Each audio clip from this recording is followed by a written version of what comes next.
Okay, so I guess we're back now. We're back. That's weird.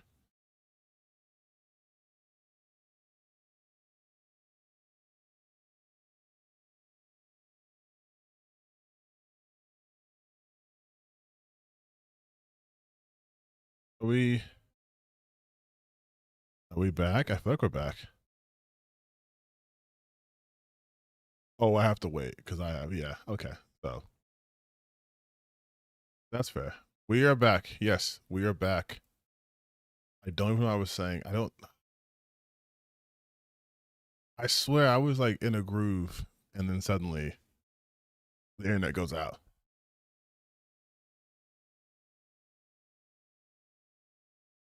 I mean, I'm pretty sure I was just making fun of Tectone, right? So I can get back to that. But I feel like should I wait for people to come back to realize that we're back, or?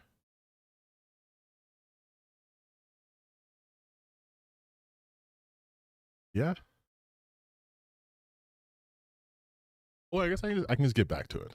We'll just pretend that we'll just pretend. We'll pretend that we never left. We'll pretend that the internet didn't go out. Okay. We're gonna reset. We're gonna reset right now. We're gonna reset. I was about to call Spectrum, by the way. I was literally about to call them. And then I look and there was like, no, your internet back. So you got lucky, Spectrum. Yeah, very lucky. But yeah, we're resetting. So here. Start here. I'm sure I will remember what I'm talking about. And what these people do is they say, Daddy, Asmongold, what the fuck do we do? And then oh yeah, he was just glazing. He was just glazing. Tecton was just glazing Asmongold. That's right. That's right. Saying that he worked for dumb people. And yeah.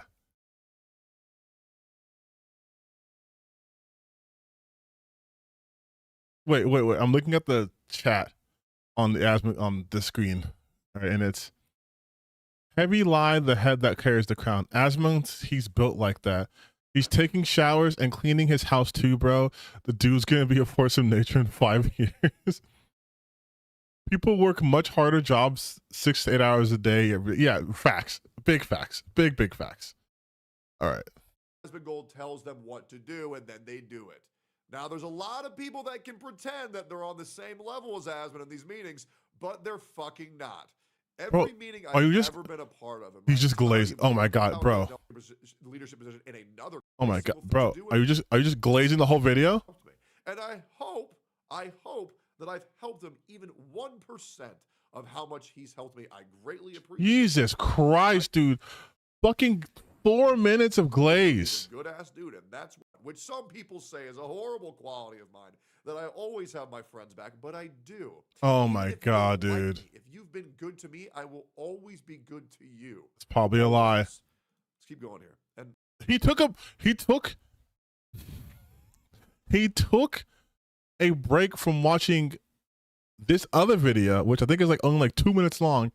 He took a 4-minute break to glaze Asmongold without even getting to the crux of the video. Oh my god. You can never make fun of the way I do my live reacts. No way. No fucking way, dude. By the way, I understand that Asmund feels this pressure to be live 24/7 because he feels like he's letting his community down. Why are we still glazing? Jesus Christ. Jesus Christ.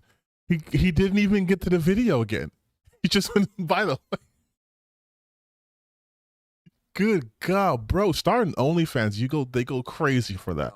Are you kidding? But I really feel like he can shorten his stream hours to just do 4 hours a day, or just stream for 4 days a week for 6 hours. It's completely fine.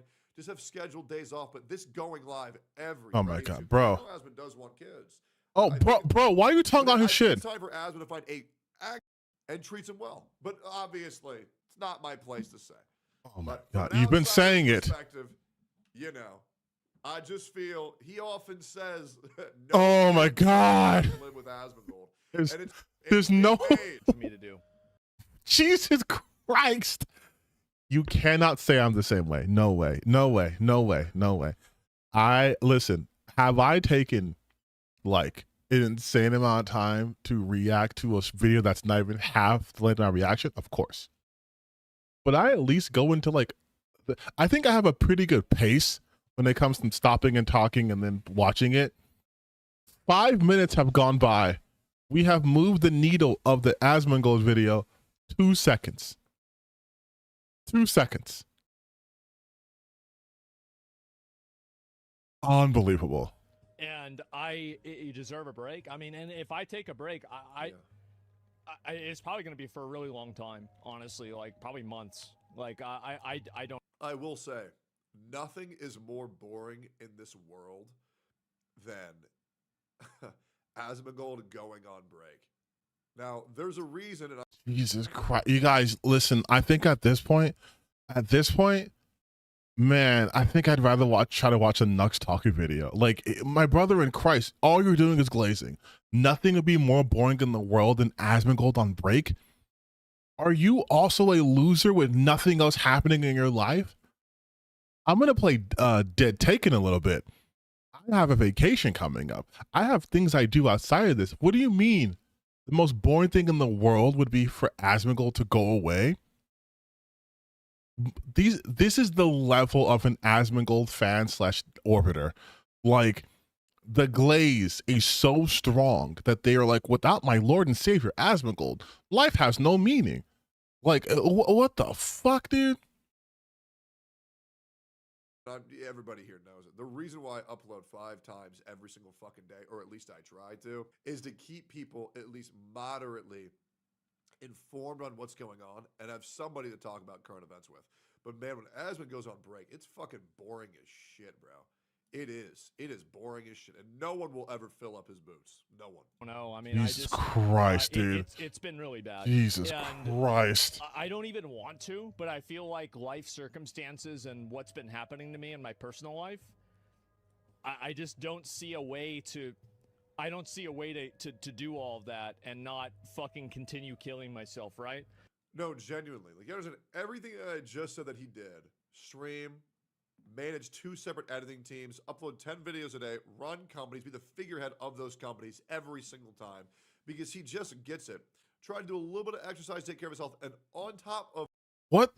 No, this is just. I guarantee you, he's still. I guarantee you, 8 minutes in, he's still glazing. I guarantee he's still glazing. So yeah, that's it.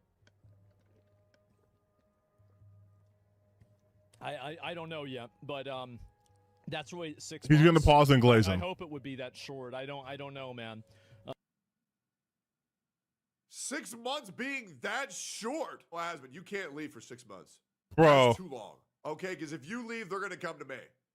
And I don't want to deal with all I don't want to deal with all those motherfuckers, man. I just don't. Oh my. I love the fact. So there's 2 things happening here. First off, the fact that in Tectone's estimation, if Asmongold's fans weren't being satiated by Asmongold because he's gone, that they would all go to him, and then he would, what? Like, it's too much pressure. I don't want to deal with all of that. Asmongold, please stay. Like, first off, would that not be good for you to get that influx of people watching your stuff? Unless you're like, that's too many eyeballs on me, I can't handle the pressure or whatever. But like, just to be like, no, Daddy Asmongold, you have to stay because I can't. Like, it's such a, like, this is the same guy, mind you, who's made videos talking about how like he's tired of everyone being so pussy and so this and so that. Meanwhile, he's going, no, Asmongold, please, like you have to stay for me. You're supposed to be there for, you know, this is like a, mind you, I love Yu Yu Hakusho, but this is what I feel like he's doing right now. 1 second.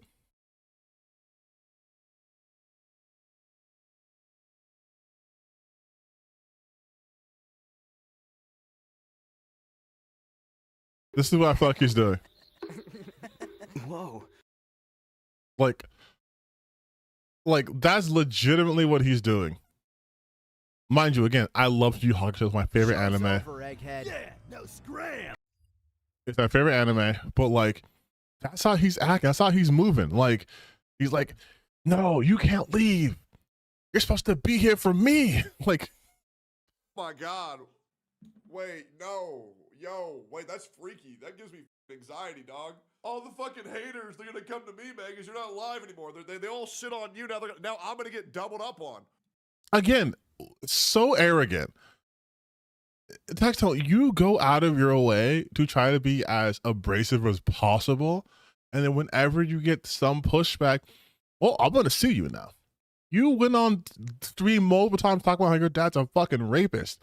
And then people start calling you out on that. You're like, well, I'm going to sue you. No one's going to try to double up on you. You're like, and he acts like Asmongold just has random haters.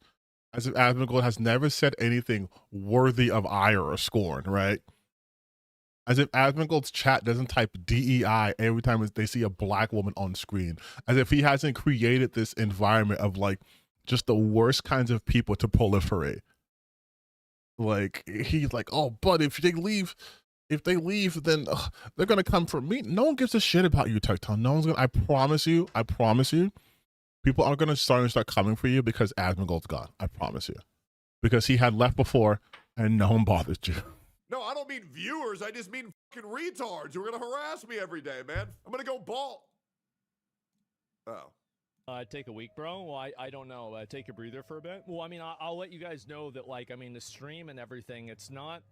It's mainly about the, like, there's no stress that my stream really creates. I mean, yes, obviously, like, there's a degree of, like, I mean, if you're sitting and talking nonstop and thinking nonstop for, like, 6 to 8 hours. It's a good thing you're not doing that. It's a good thing you're not thinking nonstop. A day. Yep.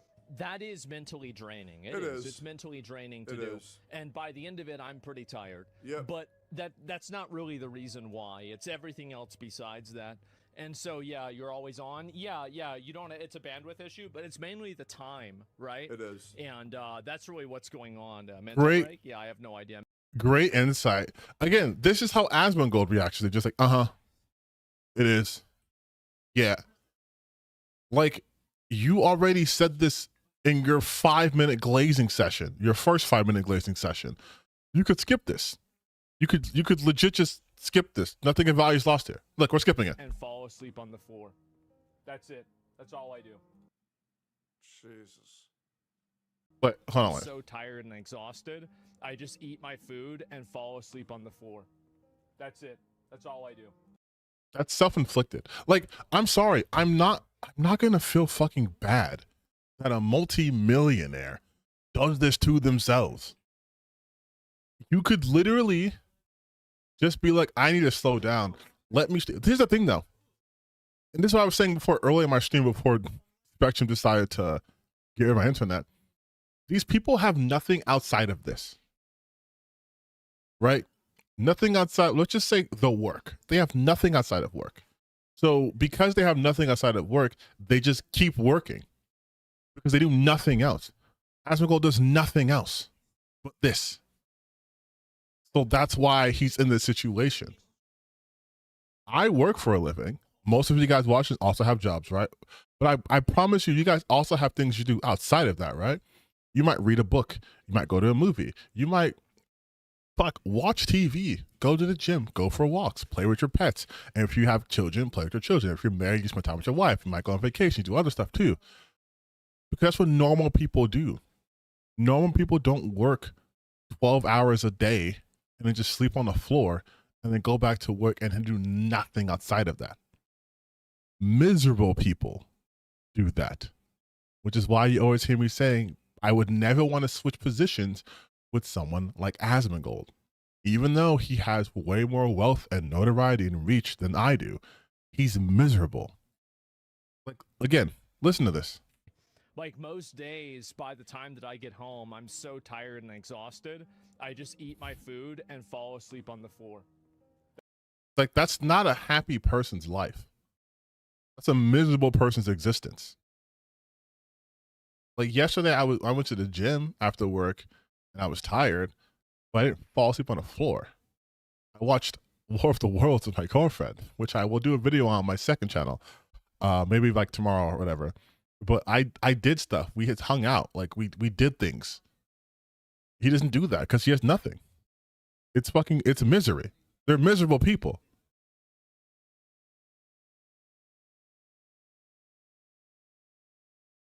Yeah, and again, like he's acting as if like Asmongold's particular content is so draining. I think a content creator who actually goes into the minutia of things, explains things, does things besides going, and even when they're talking about more serious topics, they're able to engage in it on the level that it requires. That's way more draining than just sitting going, yeah, that's right. It's harder to watch things that you disagree with and find ways to articulate your argument than things that you just like, right? It's not an effort. Like imagine if you were sitting and you're watching your favorite show and people were just watching you watch your favorite show. That's way less taxing than you having to watch something and pay attention to it because you're waiting for certain either key phrases or things that they say in order for you to be, okay, this is where I can attack their point. Like when I'm doing my stuff, when I'm like reacting to content, the reason why my videos go way longer than what I'm talking about is because I have to give supplemental information. I have to show you, hey, this is what they're talking about. This type of particular argument is very common in these circles. This is what they really mean, right? Breaking down dog whistles and either showing video evidence to contradict their statements or to support my statement. That's way harder than just me watching like an episode of Yu Yu Hakusho and going, yeah, that scene's sick, dude. That's it. That's all I do. Jesus. He's not kidding, guys. A lot of people think that he's joking. He's being dead ass. Like, I mean this genuinely. What Asmon does is, he does his job. He takes care of his You've already said this. He posts some funny tweets. You've already said that. Wait, what? Sure that everyone he cares about is. He posts some funny tweets, and then he makes sure that post funny tweets is okay. And then he just eats his beef jerky on the fucking floor. It's a lot, bro. That's not a lot. That's again, he has the reason. Okay, this video's done. This is literally just a 10. Bro, I'm leaving a comment. You glazed order. Crispy.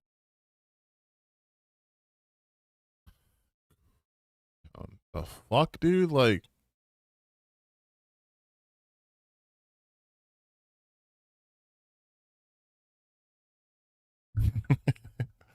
If you glaze any hard, they call you Krispy Kreme tone. Like, bro, like Jesus Christ.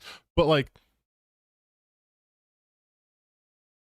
here's the reason. Here's the reason why I don't feel like bad for him. In terms, listen, what's happening with his dad? I believe his dad has cancer.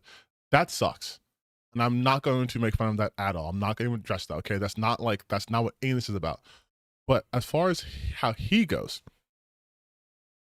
it's all self-inflicted. It is 100% self-inflicted. You have the resources. You have the ability to make your life easy, right? He has it to where he could have other people handling so much of this shit. He could have for example, a maid service coming to his house once a week, once a month to fix it. He could have someone prepare his meals for him. He chooses not to do any of these things. He actively chooses not to do any of those things. So then why would I feel bad for someone who has the access to get help, the resources to do that, and to still live a life where he can take care of his loved ones and chooses not to? Like, all he does is eat beef jerky. Eat better food. Don't sleep on the floor. Like, you have a house. It's the house you grew up in, but you have a house. You have the money to buy multiple houses. You could at least buy a mattress, a bigger mattress, more comfortable mattress. Like, you could do so many things to alleviate your situation, and then you don't. I'm not gonna feel sorry for you. I'm sorry, dude. Actually, no, I'm not sorry. What are you talking about? Like, oh my God, dude. Like, that's crazy to me. That's legit insanity to me. Like, why would and Tectone just glazing him for 12 minutes. Like, I'm surprised that they aired that on YouTube and not Pornhub. Like, my God. Doing tricks on it, my guy. Like, Asmongold works so hard. He posts funny tweets. He runs all these companies. He walks for 30 minutes. Like, are you making his dating profile for him? Like, are you opening up his Hinge account? Like, what is this?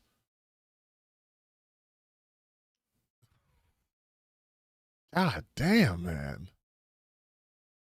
Good grief, brother. Okay. Like, is this, hold on. I can be completely honest too. That is the most I have ever watched of Tectone.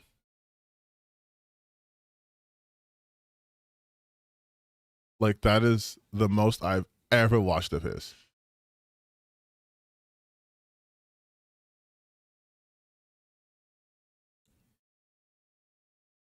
I don't know what he even does.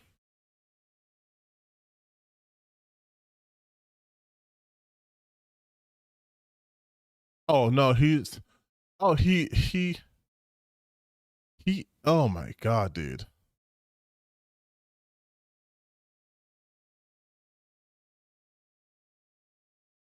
Bro, I don't know, man. I think my chatbot disappeared. That's crazy. Like, just look at this shit. Like,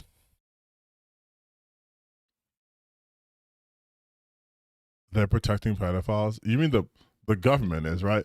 Anyways, video games are becoming gayer. So he also reacted to that video. Hassan video.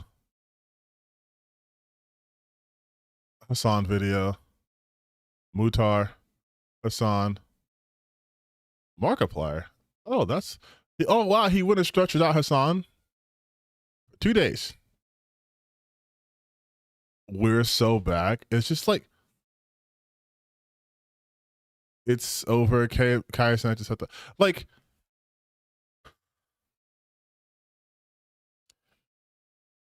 is he just riding on Asmongold's coattails? Right? Like, that's what this is, right? It's like, it's Hassan and then it's Asmongold content. Hassan, Asmongold content. Because, like, buddy, like, man, like, Black Fatigue. I've already done a video on Black Fatigue. I'm doing that again. That's just games, dramas, news.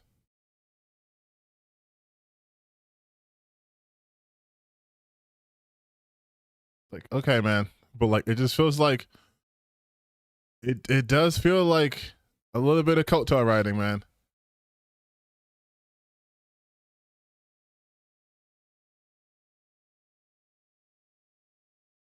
Watch one video, you've seen them all. No, yeah, like, it's definitely just, and the thing is too, it's low-key to me just sad, man. It's just sad. Like, it's like Dean Cain, how he still rides on being Superman from years ago. Okay, buddy, you and Asmongold are friends. Why do you have a video on him like every fucking 4 days? Like, you guys, look what Asmongold posted. Look what Asmongold said. Let's make a video. Look what Asmongold did. Like, aren't you the gotcha guy? Aren't you the, like, why are you doing that? Tectone usually jumps from community to community, trying to make them as toxic as possible into his benefit. Oh yeah, I mean, I don't think people like him make things better. Like, certainly no. I mean, his own channel, by its own admission, is a drama farming channel, right? Like, it says games, literally it's about me. It's games, drama, and news. It's not games, comma, drama, and news. It's games, drama, and news, which for him is just another word to say drama.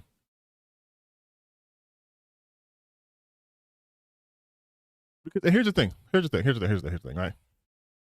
It'd be one thing if it was like he talks about this thing from his own accord and not just him just reacting every goddamn video besides the one where it's like, he gets called out on something, but like literally all his videos are reacts. And again, I know I have videos, I have lots of videos where I'm reacting to things, but I also do videos when I'm maybe bringing up a topic and not like reacting to someone and just talking about it. But like all of this shit is just, it's literally just reacts. It's just reactions. We should be curious about this, and it's just reacts. Just reacts. Asmongold's in danger. It's like everything just a reaction, and he's even copying his good friend Nux Taku's format of just like having AI versions of people for like his thumbnails and have them like crying and stuff, like Ludwig crying, Denim's crying, the Hassan face here, and like the other one, like Ice and that crying, like this guy fakes out. Like it's just like, oh my god, it's over for Pirate Software. It's over. Pirate Software's roommate and boss spoke out. Wait, who cares anymore? Like face bake scam. I mean, I see, but it's just like it's just drama.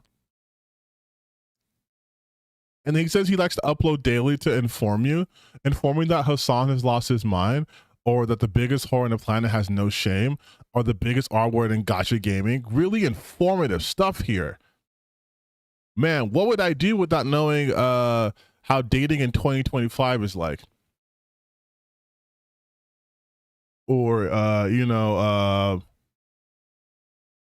about nuance streamer fucked around and find out, or nuisance streamer fucked around and find out. Like that's, how would I get through the day without knowing that Hassan's reputation is fucked now? Now, not when he said 9/11 happened because America deserved it, but now.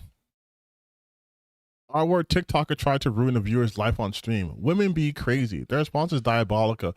Hassan thinks he's the victim. Like, Hassan crashed out on the Lord of the Truth.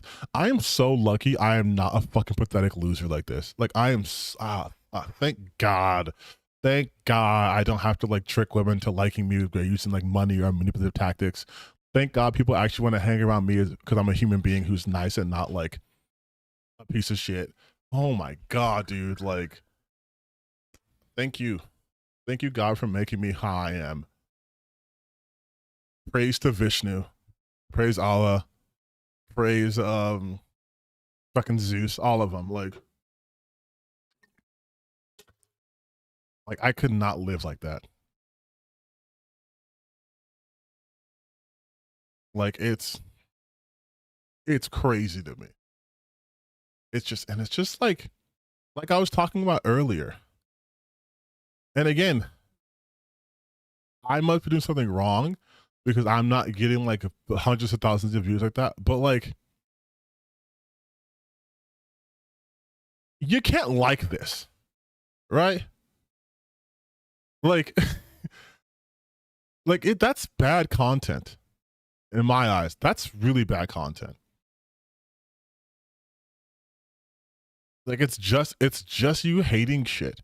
And not even like hating on people who deserve it, right? But it's just like you hating shit. Like, I don't like Hassan, so I'm gonna make a bunch of videos on him.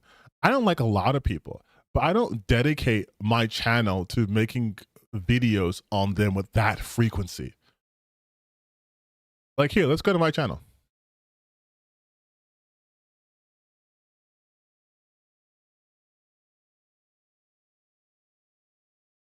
We have, so this top row, I made a video on Andy Pants, right? A 2-hour video to about an 18-minute video, right? Because I reacted things. Okay, and then I have a synthetic man, and then critical drinker, and then look at the gap between my Andy Pants video 5 days ago, and then 3 weeks ago, I did one on him, and then you would have to go back like what?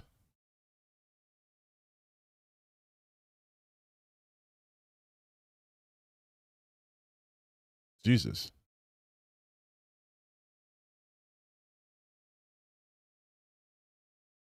How far back?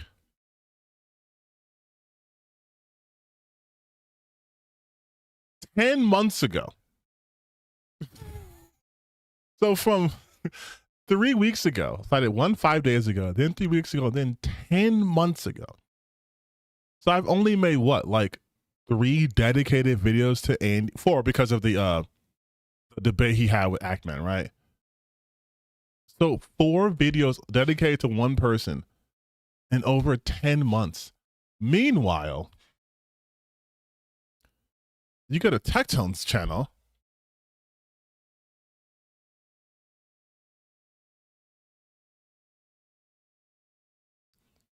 And let's just say just on Hassan, 2 days ago, 3 days ago, 4 days ago, that's more videos than I've done on Andy my entire channel, mind you. 4 days ago, 9 days ago. So we're still within a month of time span. The furthest break he's taking from talking with Hassan is 5 days thus far. And then 3 days later, nope, with Hassan.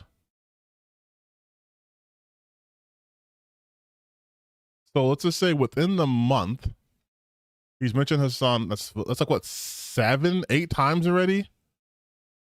8 videos on Hassan within 9 videos, 10 videos within a week span, 11 videos, 12 videos within a week, within a month, 13 videos, 14 videos. So within a month, 1 month,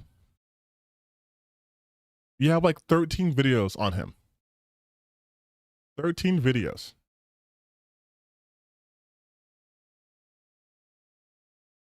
Sarek Cartman? Who's that?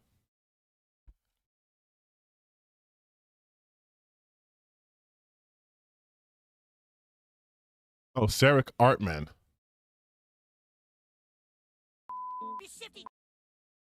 Oh, I don't care. I don't care. But like, it is 13 videos, roughly 13 videos in 1 month about one person that he doesn't like. Hassan Piker. 13 videos related to that guy. 13 videos. And my entire channel, I have made 4 videos on Andy Pants. 4. And you had to go back from 3 weeks ago until 10 months ago for me to have made my, like, that's the gap. 10 months in between those videos. And then 3 weeks in between that one most recent one. Like, and it's just like, it's such a fucking great, like, it's like, and people will try to say that I'm just like them. I'm just as bad as these slop tubers. Let's be real, Tectone's definitely a slop tuber, but I'm just as bad as these slop tubers because I talk about these people too. I could crank this shit up. I could make a video on Andy, Asmongold, Tectone every single day for the rest of the year. And I probably still would not have as many videos on them as they have on other people. Yeah, it's always a deflect because they think I have to do the same exact things as them in order to grow my audience or whatever. And I'm like, I'm showing them you don't have to do that. You don't have to do that. And they're just like, wait, what? Because while I do address the sort of dumb side of the gaming universe, right? I'm not always talking about people specifically. I like my video talking about Ghost of Yote, right? That one did pretty good for me. And I wasn't like reacting to someone else's reaction of it. I was talking about how I think it's stupid the way we're going about Ghost of Yote. And a lot of people responded to that. When I talk about, you know, people's making fun of people's character, like attractiveness in video games, right? That was the video. I got 700 comments on that video alone. I have a video with way more views that has less comments than that, right? People were more engaged with my video talking about Ghost of Yote's appearance, why people are making a big deal of it, than anything else. Because the people who watch my stuff don't only want to watch me specifically take down or debunk a grifter, but they just want to hear like a different voice in the sea of everything's woke and gay and stuff, right? But for these guys, everything has to be, I'm going to talk about this specific person because this specific person is popular to talk about and it'll get me my numbers up. And that's all it is to them, just a numbers game.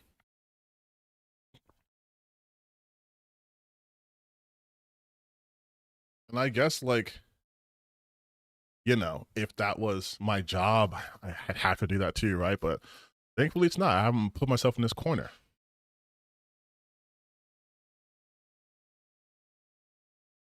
Please for your red pill behavior. And again, I think a lot too is I do present as someone physically who should agree with them, right? Because, you know, beard, masculine, tall, whatever. But I don't. And I think that's another reason why they don't like me. Because it is funny. And I always point this out. It's so funny how these guys who try to talk about masculinity and like who killed masculinity, yada, yada, yada, yada, yada, in gaming, they themselves do not live up to their own value, their own version of masculinity. Because that version is not attainable by a vast majority of men. Right? And trying to fit into that mold is destructive. It's reductive too. I always tell them, and I tell you guys, and I say to whoever listens to me, masculinity is not a one size fits all. If you are a man, then what you're doing by definition is masculine because it's being expressed by a man. And what's more masculine than not giving a fuck about what other people think? Paint your nails, wear a dress, like flowers, have emotions, watch fucking Wuthering Heights. like read some Jane Eyre, like Jane Austen. Who cares? Right? And if other pretend to care about literature, try to yeah, they try to be culture, but their culture is always like stoicism. It's well, Marcus Aurelius. It's like you know, it's like they're the equivalent of people who say they like to read and then all the books they've read is just required high school book reading in like California or like in America. Well, I love to read. I read The Great Gatsby and The Crucible and Catcher in the Rye. It's like, oh, you're a big fan of required reading. Like none of those books you read on your own, you were quizzed on it afterwards, right? When's the last time you read a book that didn't have a test attached to it? Yeah, go outside, experience different lifestyles. Like masculinity itself isn't something that's like a universal concept to begin with. It's culturally. It's a cultural thing. There's this concept called cultural relativity, right? Where depending on your culture, things are different or relative to where you're from. For example, let's say I grew up in a culture where people use water to not only shower, but they use water to paint. Let's say you paint with water. And then I had to take a test and they say, you use this to color things or whatever, or you use this to color your walls and stuff. And I say, oh, you would say from your culture, well, it's paint. You use paint to color walls and paint to color canvases. And I said water. I'm not wrong, but from a cultural standpoint, in my culture, you do use water to paint. In your culture, you don't. In my culture, it's considered masculine if you can sew your own clothes. But in your culture, that's considered feminine. There is no universal masculinity, right? It's just things we've manufactured. And because America is one of the biggest producers of culture in terms of TV, that gets put out there a lot. Like the masculine image is John Wayne. The masculine image was Marlon Brando. But that's not the case for everyone. That never was the case. I just spent 100 GP on the academic study of the sons of Sorry, you spent all the money on that. But no, I'm just talking about the fact that like a lot of these grifters dudes will always talk about how they're so strong and masculine, but then they don't live by those own ideals. Because guess what? Strong, masculine, stoic guys aren't on the internet complaining about things being too woke. You know what I mean? Like, they're not upset that there was a queer woman in a video game. The manly men aren't even playing these games. So like there's that too, but it's just so funny to me when I see that shit. But I kind of want to watch another video with you guys.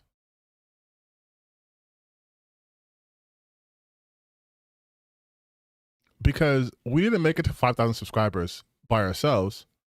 And we also didn't make it by watching things that don't make us want to eat a bullet. And I think that's the real reason why you guys watch my stuff. Because I make it a little bit more tolerable to engage in this stuff without ruining your own algorithm. My algorithm is done. It's ruined. It won't get better, okay? It's cooked.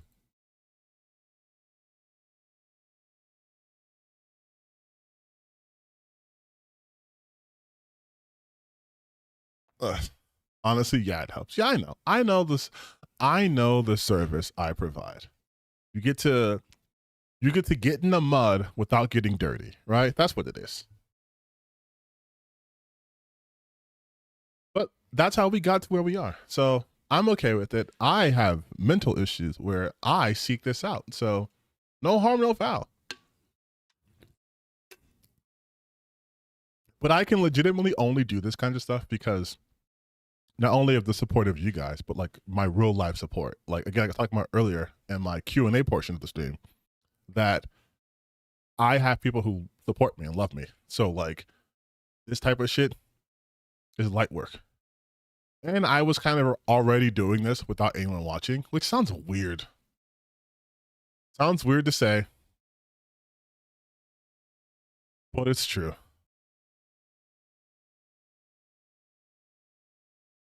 Okay, let's see. Let's see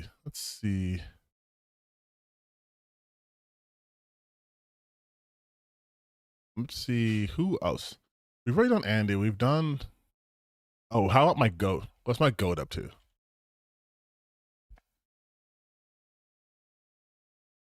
When I say my goat, you guys, you know who I'm talking about, right?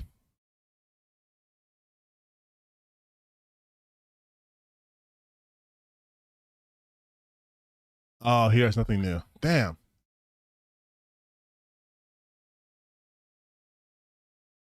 The goat, the man, the synthetic man. That's the goat. That's my goat. Because he does it. He doesn't have anything new, but he does it for love of the game. There's no grift with him.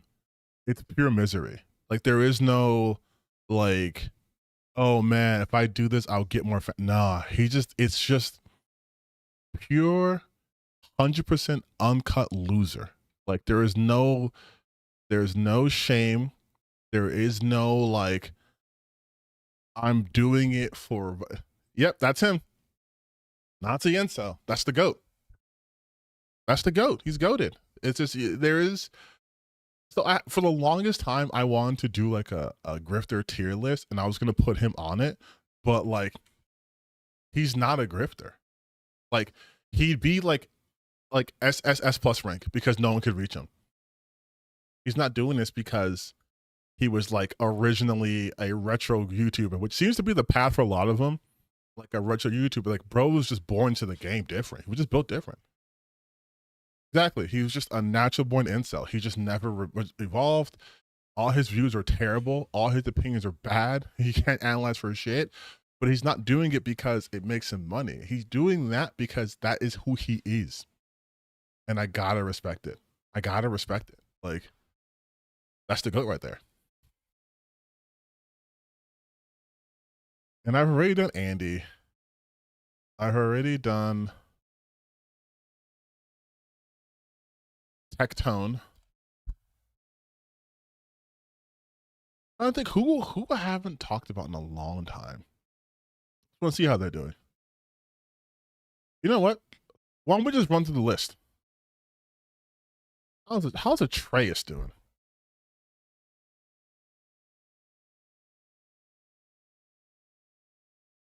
How's he doing? Let's see.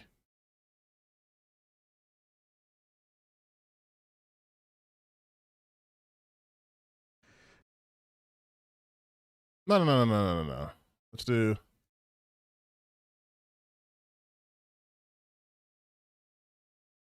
Wait. Wait. Attention. Alyssa Mercante has successfully gotten my channel demonetized. That's okay. The grift will continue. So here are the top 5 ways to support me. Like and share this video. Subscribe to my new Blackstreet. What's new Blackstreet?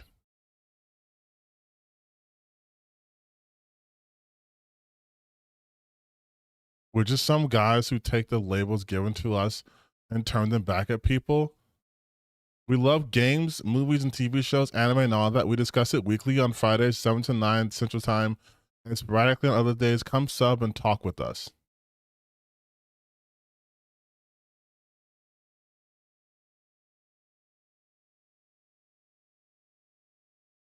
I mean, this is objectively doing better than your own personal things. Maybe we should focus more on this. Like, not video-wise, but like his live streams. 1,000 views total, 800. These are pretty decent numbers. Honestly.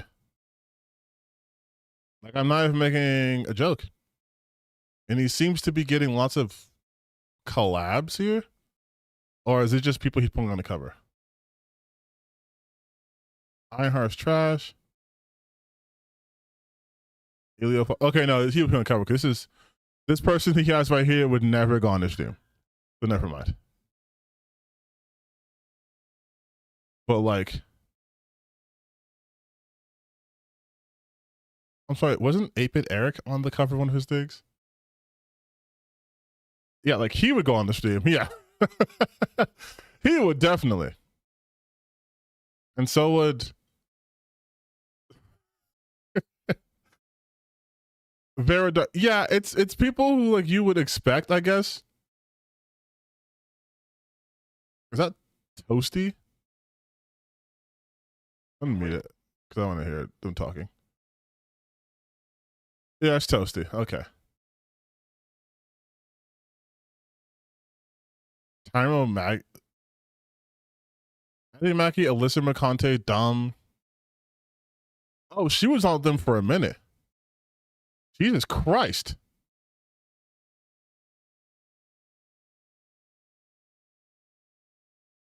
Sorry, I'm doing a deep dive, I guess. I had no idea that I mean, the it's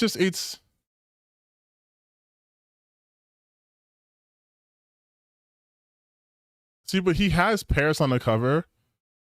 So Paris was on their podcast too? Really? I wonder if Paris knew. Like what they were about.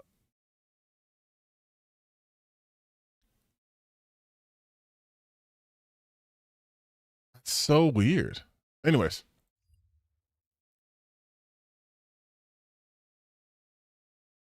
That's so weird.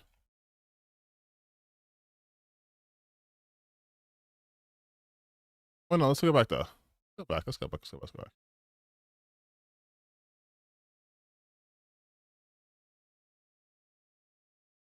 This is fascinating to me. Who the ball chick? Oh, that's the Toasty Mosty. Or Toasty with the Mosty. Alright, what seems like it'd be interesting? Censorship just went nuclear. Melanie Mack gets cooked after calling Sydney Sweeney a prostitute. You know what's so funny about Melanie Mack? Is that I called this shit out months ago that they would do this to her.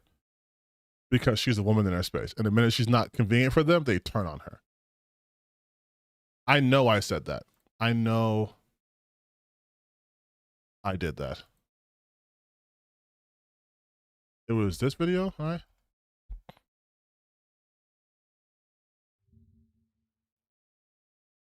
Oh, man. Oh, it's so bright. Content creator. And I apologize for my setup right now. It's very bright outside for some reason in January. Trump do more than that. I said it here. Babies. We got called anti-women. We hate beautiful and we hate attractive women by people, including Melanie Mack. But now she's on the receiving end of this. And it is getting nasty. They are going deep on her. They're talking about how she was a grifter in the past, how she used to be all pro LGBTQ, and now she's doing all this stuff. Again, things I've covered. But now you toss in people like Smash JT, the quartering, Raise the Fist. Now you see how they operate. All of these people are fighting because they don't have us to fight against. They can't go against Avowed because it hasn't come out yet, and it's going to be a success, and they're going to just move on. But they can't have that. They have nothing, so they attack each other. Damn. So of course, my hair looks so different. Look at that! Look at that length, and look at it now. Look at that shit.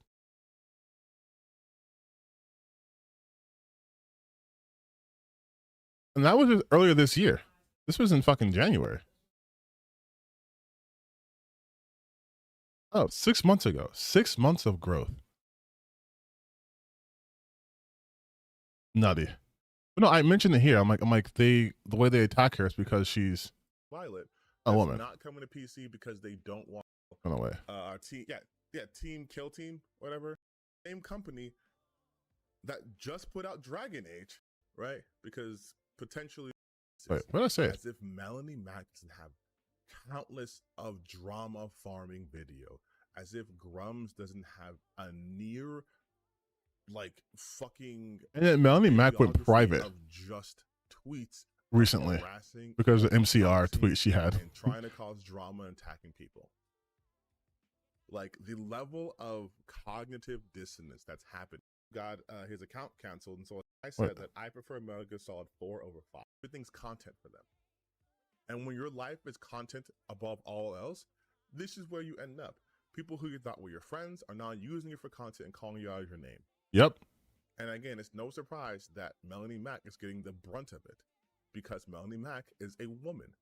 If you are a woman in this space, you automatically have to be on guard, no matter what side you're on. But if you are on the side of anti-woke, you shouldn't be, completely honest, because they don't like you or want you. They just like the idea of you. Like the idea of a woman who they deem to be attractive is on their side, so they can spew their bullshit. But the minute you step out of line, like Melanie did, this is what happens. Call me Lisana Gaib, all right? I said that 6 months ago. 6 months ago. We're going to set this up. I said this 6 months ago. You see it right here. 6 months ago. And now you have this.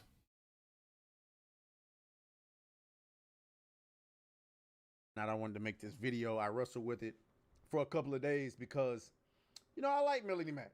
I really do. I like Melanie Mack. I've been like their content even before I, made a YouTube channel. And then obviously I got to meet her several times. Saturday Night Hypnosis, New Black Street, she came on. And I really appreciated her coming on there because with how big her platform was, you know, I was in the mindset of thinking like, why would she come on our platform? But she was cool enough and she was humble enough to come on our platform. What? And so with me being a simp, you know, sometimes I've gone a little bit easy on her, but boy, wet and tarnation is going on. Now, we talked about Goonergate. Remember earlier this year, starting at the end of last year, Goonergate happened with Dred Roberts and John Della Backhole, John Trent, you know what I'm saying? All of these people, and Melanie Mack was at the forefront of that. And we talked about that a lot. Which is what I just covered 6 months ago. And she blocked a lot of people. She didn't block me, though. And so she might block me after this one because this is egregious, okay? Melanie Mack. Protected? No. no, Melody Mack is supposed to be a hardcore grifter like me. We don't go protected. That's not something that we do. So the fact that Melody Mack has gone protected, I will say it is kind of funny to just be like, yeah, I'm a grifter. Yeah, I grift. This is what I do. I'm a grifter. is insane. And this is what happens when you're getting called out for massive, and I mean massive levels of hypocrisy on But that that's name. what grifting it's is. hypocrisy to the levels that I can't defend. Even with me being a massive simp, okay? It's levels of hypocrisy that I can't defend. So make sure you like the video, subscribe to the channel. I mean, you can just get to the video. Ellen Mulvaney in no time. And then she goes, can't blame the world for loving sin. It's in their nature, but it's disappointing when self-proclaimed Christians celebrate it.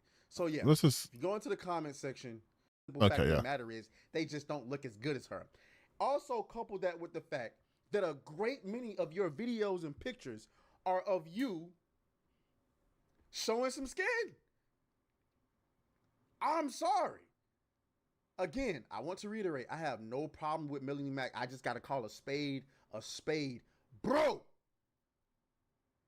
look at this. Now, some of y'all gonna want to make the argument for bathing suit. Okay, if you want to make the argument for the prostitute was somebody who here's the thing. We're not going to watch the whole video because we don't have to. But like, the thing with that is she's like, oh, I debated on making this video. But like, if this is your homie, right? Then like, why even touch the subject? Like, there are people out there who, if their friends were doing some fucked up shit, they wouldn't be like, let me make a video on it. They would just maybe talk to them privately or whatever. But like I said before, this isn't about friendship, right? It's about content. It is about content. Like, I understand when people are like, I'm gonna defend my friend by like not talking about it or ignoring it or I get it. It's a natural response, right? But to be like, I'm gonna make a video and I'm gonna entitle it Melanie Mack gets cooked for calling Sydney Sweeney a prostitute. That doesn't really paint it as like a, hey man, I'm trying to be like, you know, sympathetic or objective here. It just paints it more of like, I need to get some content off and this is gonna pop. So let's do this, right? Like that doesn't seem like, that doesn't seem good. Oh, I have to unsubscribe to this channel, dude. I'm sorry. They use AI shit way too much.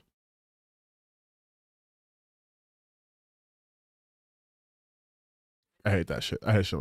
But like I was saying before, there is no loyalty here. There is no like respect. There's no friendship here. It's just, can I make this content? Wait, the streamer's never wrong. Oh, me canon? Yeah, Chad. So today I was supposedly cursed. I saw this woman breastfeeding her child in a non-optimal way, so being the kind man I am, I showed her how to do it correctly. I told her you should have the child latch at a 30-degree angle. That way, when her milk begins to extrude from the channel, it will flow more rapidly with the babe's suction, as followed.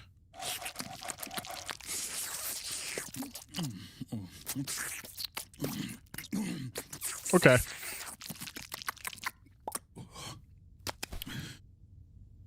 She got irrationally angry when I proved her wrong and put a curse on me. Okay. Not that I believe in curses or anything. The curse is real. Look at your legs.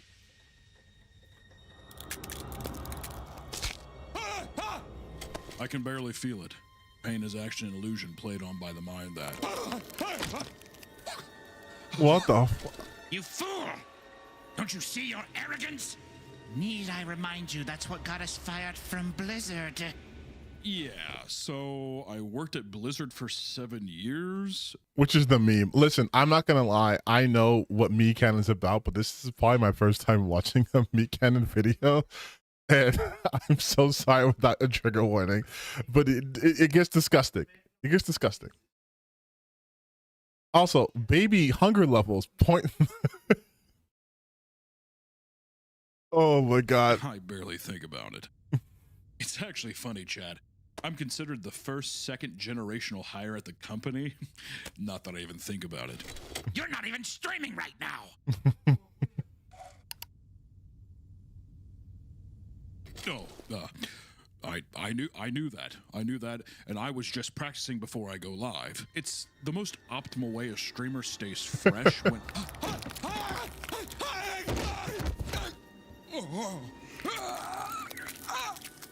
What the fuck is happening? You can at least admit that telling a woman how to breastfeed her child was wrong. I would be willing to concede such an argument if it wasn't something I'm so well versed in. Let me explain. You see, a gypsy's breast is typically in the cup size of B to C, albeit small. It provides ample milk for her freshborn.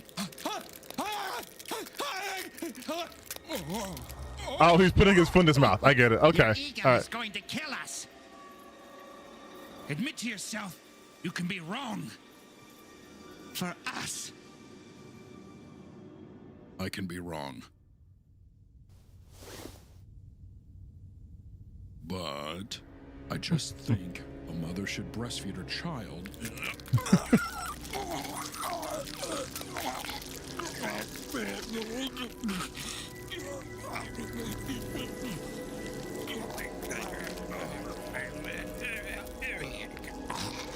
Okay. All right. This is. All right. Okay. Hey, if you're just joining, wait. Don't leave. Don't leave. Don't leave. Don't you leave. Okay. So obviously,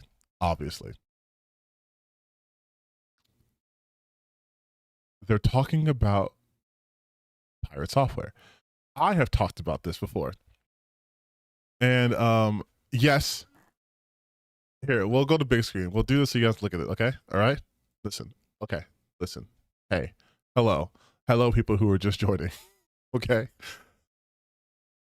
This actually is a great segue to what I want to talk about earlier before my internet went out, which is arrogant streamers, arrogant content creators, celebrities, whatever you want to call them, right? And he's a good example, and so is Mudahar, which is I want to get to the main crux of this. But that video was kind of illustrating the fact that pirate software cannot be wrong. He carries himself as this person who is always correct. He never makes a mistake. If he made a mistake, no, he didn't. He knew that, right? And I briefly mentioned that in my video talking about the stop killing game situation where I was like, yeah, he had some at least valid concerns, but the way he comes up is like very much arrogant asshole. But I was watching earlier today, I was watching the Mudahar video, which if you guys want to watch, there's a part 2 to it apparently that we can watch together.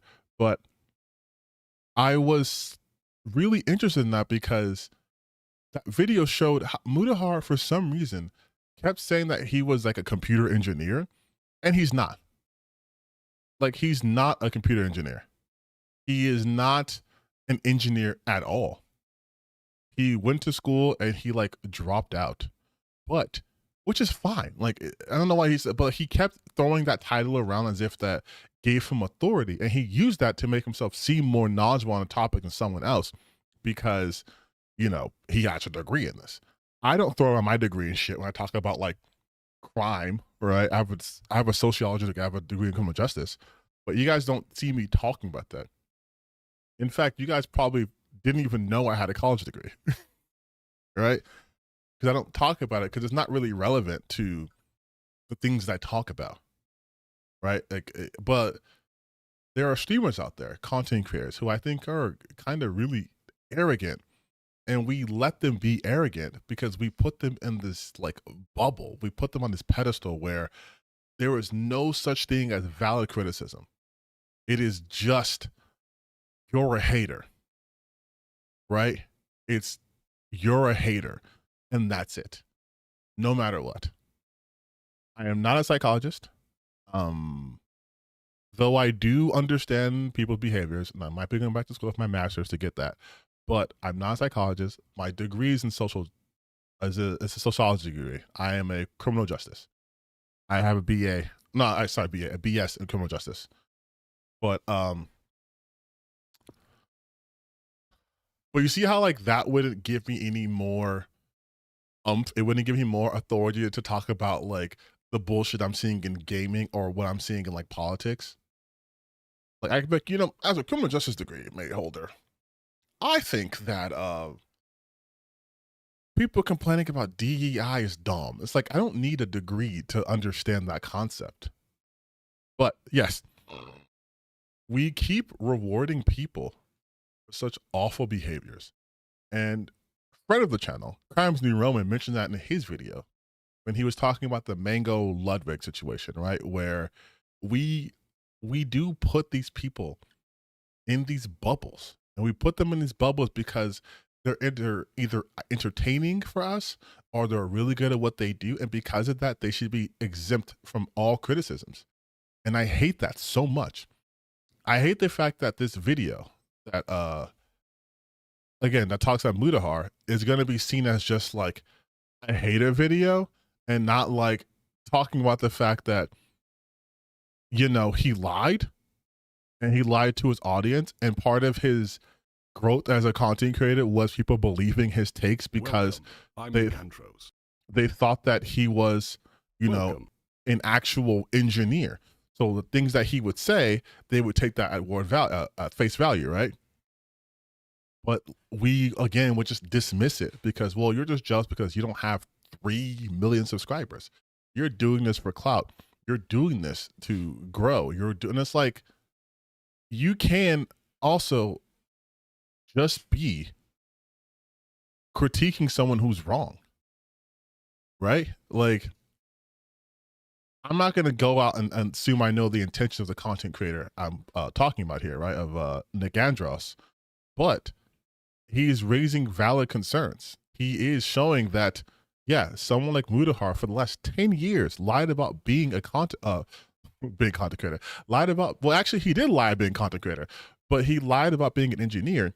And he would say stuff like, I have a 9-to-5 job like everyone else, and then YouTube's not my job. YouTube's not my job. It's not my job. But he says he uploads every single day, and he would complain about the fact that YouTube's algorithm changed daily or monthly, and that made it hard to upload videos. And like, you wouldn't care about that shit if this wasn't your job. Like, you wouldn't care if you weren't making significant income off of this. Ludwig's, honestly, I didn't even watch Ludwig's video. I don't really watch Ludwig. I don't know if I told you guys. I don't really watch, like, sit down and watch a lot of content creators. Because like most of the stuff that they do, to me at least, not that engaging, entertaining. Cause like I'm not into like Nuzlocke. So it's like, I don't know that even, is that how you even call it? Is it called a Nuzlocke? Newslock? I don't know. The Pokemon stuff where you have to play as like a set character or whatever. And he does this a lot. I'm not interested in that. He has Smash Bros. Tournaments. I'm not interested in that. Like the Mario Kart thing, I wasn't watching that because like that's not, doesn't interest me. And it's not a thing about just like Ludwig, is I don't find a lot of like streamer content interesting. Like I don't know how else to put it. And again, there are some streamers I like, but even then I don't watch all of stuff. I might watch a VOD of it. Or, you know, when I had free time, I'd watch their streams because they stream for like 30 fucking hours though, which is way too long for me. But I don't really consume their content on that level. I'm just aware of them because they're popular. But like I can't do that. But that being said, I did hear about Ludwig's response to the Mango thing. I heard it wasn't the best. But I prefer to watch like video essays, right? Because I think there's a better research. They aren't reacting to just like immediate things. And I'm saying this fully acknowledging that I do that. I react to things immediately. I don't really have it within me to wait an exceedingly long time to talk about something. I like to kind of just like talk about it, you know, discuss it, whatever. But yeah, but like the whole thing Mudahar, I'm like, this all could have been avoided, much like Pirate Software, if he weren't just so arrogant. Like, I think, yes, you can be right about a lot of stuff, but it does matter how you present your things. I will intentionally title my videos and talk to video people a certain way because I know what's going to elicit a certain response. For example, when I title shit like "that's loser behavior," This is loser stuff. Gamers are being big babies. I know that's going to set people off. But I'm intentionally doing that because you're going to get angry and you want to argue. But I'm hoping you'll watch the video and be like, oh shit, maybe he's right because these babies, these gamers are babies, that's not me. But at least you're listening, right? But when you're telling people, no, actually, this is bad and this is horseshit and this is terrible and this is why you're bad and terrible and you're awful. And I can tell you that because I worked at Blizzard for 7 years. Or you're telling people that you have expertise in this thing and you don't, and you don't think no one's going to check you. That's arrogance. Like, that doesn't protect you. I have never been like, well, you know, I have my criminal justice degree, so maybe shut up when you're talking about why there's DEI in games, because that doesn't do anything. I'm just trying to lord over you. Like, it's an appeal to like appeal to authority in this example, that like, yeah, because I have a degree in this topic, I'm knowledgeable about the other topics. And Mutahar doesn't even have a fucking degree. So for him to be calling himself like computer engineer, and that's why he can like comment on things, is so insane. Just say like you don't. Just say you have an opinion. Anyways, let's watch this video.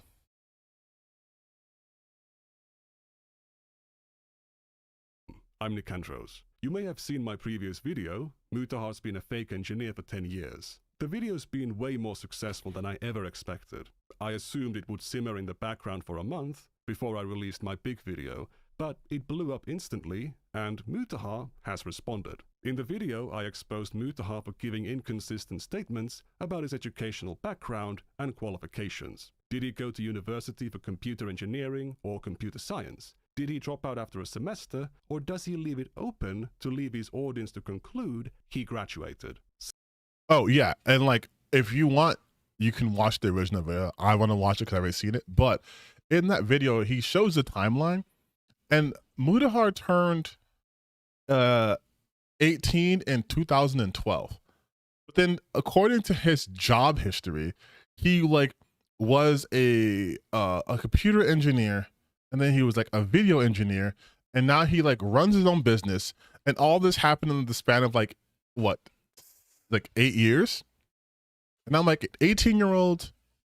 Maybe I can believe an 18-year-old from Canada. Maybe they have a better job market there.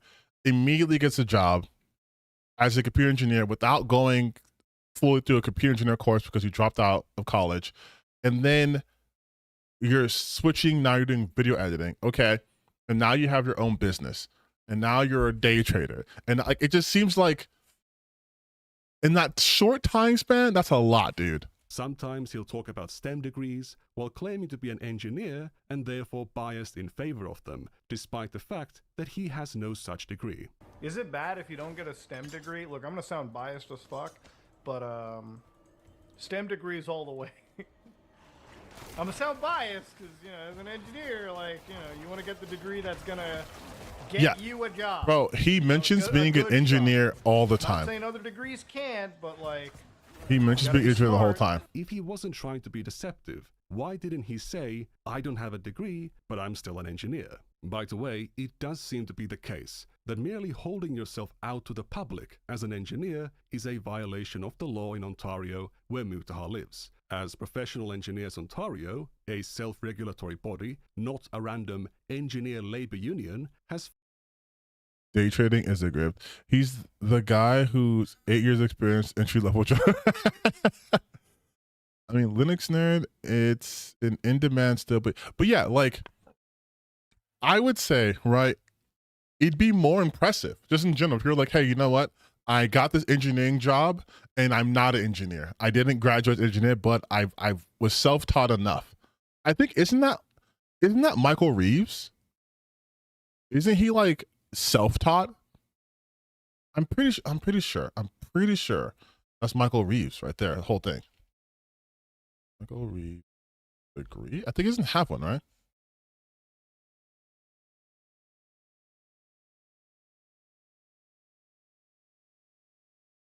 Reeves struggled academically and directed his energy towards teach yourself to code. He pretended in AU, dropped that focus on work securing job software. Yeah, so like, Michael Reeves doesn't even have a fucking college degree. Michael Reeves is the only one without an engineering degree. So Yeah. do you tell people you're engineers or just work in robotics? I just say I work in robotics. Okay. Sometimes I'll just say software developer. Like what do you say? You know, like when you get in an Uber, you don't explain your whole life, because right? like in Japan, Uber drivers rarely talk to you. Oh, And really? Yeah, yeah. That's We don't even have Uber. yeah. Oh yeah, that's true. Yeah. No, they do.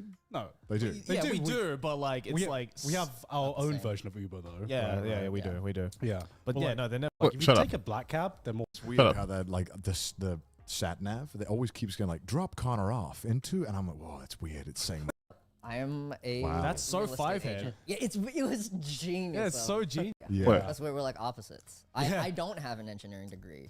Well, oh, and you- I, wait, you I, don't? You don't? See? No, I don't. Are you serious? Yeah, You no. went to university though, right? No, I went to 1 year of university and then dropped out because Oh. Right. it was yucky. Well, I've always said this, but doing an engineering course makes you realize that you don't want to be an engineer. Yeah. Because it's just boring. It sucks. Some yeah. especially at like university type thing. You don't get to Yeah, do yeah. anything. But you see how like Michael's saying like, no, I don't have a degree, and yet he still got a job doing that. He still had a career in like engineering and stuff because he was self-taught. That's honestly more impressive. Like I would be riding that shit all day. Like, yeah, bro, I got a government contract with Hawaii to be like a software engineer.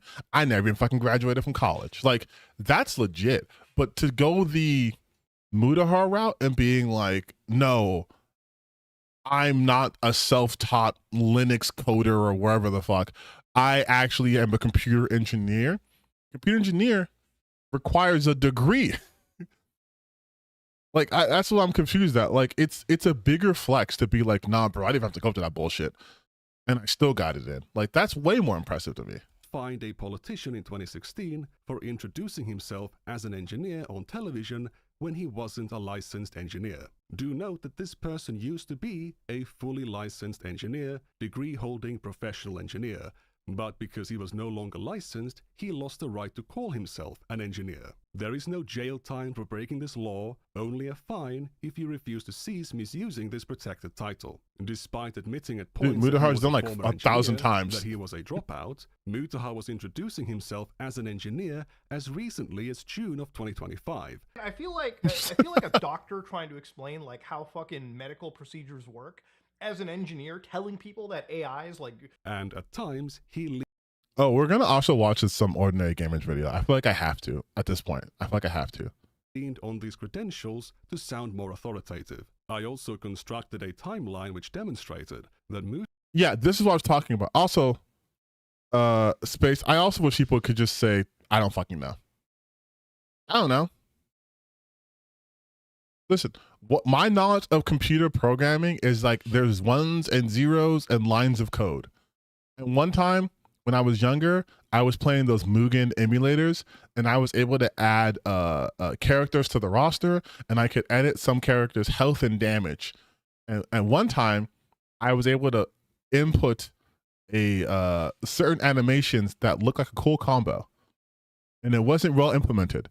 That's the extent of my coding skills. I am not a coder. I don't know. But look at this. So he turns 18 in 2012, right? 18, 2012. And then, so what, 19, he goes to Humber College and gets his diploma in 2 years. So we're talking, what? So he's 19, so it's like 2021, right? And then he's a video editor for 5 years. All right, so he's 21 years old until he's 26. And then at age 26, he is a day trader investor working at his own company. 2020 and onwards, Mudahar mentions being a computer engineer for the first time June 2019. But at what point would he have been an engineer? Mutahar has been a former engineer for a decade. Yeah, why not just be He was honest? getting a videography diploma, he worked as a video editor, but in 2019 he began calling himself not just an engineer, but a computer engineer. Note that he has never called himself a software engineer. A computer engineer isn't some Canadian English version of a software engineer. It's a Complete much different more job. hardware development-focused engineering discipline, closer to electrical engineering. Mutahar does not display this kind of knowledge or skill in his content. It took him months to switch the batteries on his fucking smoke detector. He's been calling himself a computer engineer for a decade because of computer work he did in high school. He claims to have done... See, and that's such a weird thing to me too, because like, you could just not do that. Like, you could just not do that. Again, I used Mugen when I was around that age. Wouldn't it be weird if I said I was a game programmer because I added some characters to Mugen? Like, I used to burn CDs. Am I now a sound engineer because I burned a 50-cent Mini-Man and gave it to my friends? Is it because I burned Give Rich or Die Trying? I'm now like, you couldn't do that. Nor would I say that. I would just say, yeah, when I was in high school, I did a couple lines of code. And that's it. Because it's true. But like, I wasn't like making whole ass games. Penetration testing, that he's a cybersecurity expert, that he does network security, and that he was coding bank applications. But hold on. Are there different legal stipulations to call yourself a computer engineer? Because if he went to over the border to work, he might technically be an engineer in the... Well, he didn't though. From what we're being told, he didn't do any of that shit. Like, we're now getting around my hypotheticals. He didn't do anything like that. So you want to be in IT? Yeah, like, that's what I'm saying too. Like, you don't have to do any of this. You could just say you wanted to do this and you just taught yourself. Again, like Michael Reeves did. No one's coming from Michael Reeves. As a high schooler, he claimed he would have made a lot of money in these fields, but also that it was a dead-end job. Is there any proof that these jobs were ever real? Is there proof that his globe-trotting video engineer career was real? I don't know. According to further research by Harmful Opinions, Mutahar called his work blue-collar computer programming before he switched to calling it engineering in 2015. And that term stuck with him for 10 years, misleading millions of people into perceiving him as far more qualified and educated than he was. Others have pointed out that he used his credibility to smear Mama Max as having possessed child sexual abuse material, bestiality, or animal abuse videos. The video that you would have to be hashed by the FBI or any of these agencies as actual child porn. And it would... No, it wouldn't. I don't know where he's saying this. He literally just read a Reddit post. There was no proof of... Bro. See, but you see what I'm talking about when I say, like, there's a level of arrogance that they have. They say things so confidently. Like, no. In order for it to be registered as CP, the FBI will have to have like, what are you talking about? Because by that definition, anything that's not hashed as CSAM would not be, even though it's a very clear example of CSAM. That's like saying, oh, this is only illegal if the police see you do it. It's like, no, it's still illegal. You're just not getting arrested. Like, when people have, like, when they want to defend, like, those fucking pedophiles, like our president, all right? And they'll be like, well, he was never convicted. It's like, that doesn't mean he didn't participate in the act of doing something. Like, he was there, he did it. They just pled to a lesser charge. But they still did the thing. They were still there. It's still CSAM, whether they get arrested or not. If you have underage material on your computer, you have CSAM. That's what it is. It doesn't matter if the FBI has indexed it as so. It still is. They just don't have a record of it. Like, it's just like, people try to pretend like the law, like, okay, law is not easy by any means, but it's not as complicated as people like to pretend it to be either. Like, you can absolutely be guilty of something, but not be prosecuted for it, right? For example, people do plea bargains, plea deals. A plea deal doesn't mean you didn't do it. You're just striking a bargain. Like, if someone were to, if you say you were like a low-ring drug runner and they wanted to get you a boss, and they'll be like, hey, we arrested you because we saw you, you know, trying to sell illicit drugs to someone, but if we flip you, we can, you know, use you and we'll put you in protective custody and we'll give you a better deal. You're like, okay, I'll take that deal. I'll plead out to, a possession charge and then yeah, whatever, it doesn't mean that I didn't commit a crime. I just got a deal from it. You know what I mean?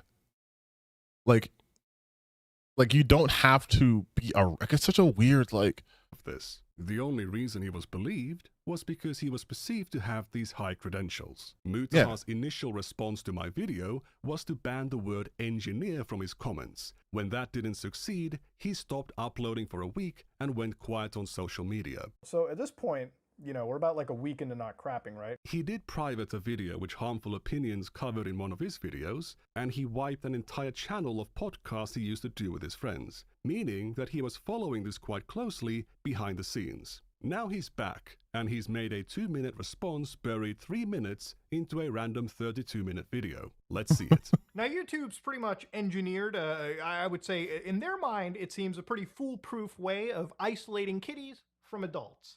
Now, I use the E word over there, and I want to just start talking a little bit. I know there's been some drama, and I want to kind of address...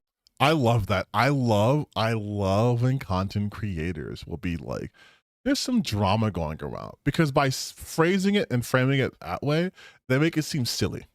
They make it seem like it's not that important. It's just drama, you guys. And things we're talking about would be like sexual abuse allegations, theft allegations, physical abuse allegations, or in this case, lying to your audience by presenting yourself as an expert with credentials you don't have.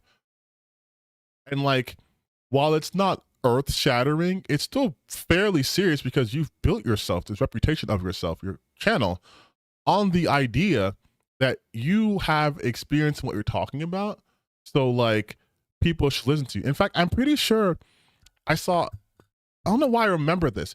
There was a tweet where someone said they were showing some ordinary gamers at like their college. Ordinary college? Like someone was like showing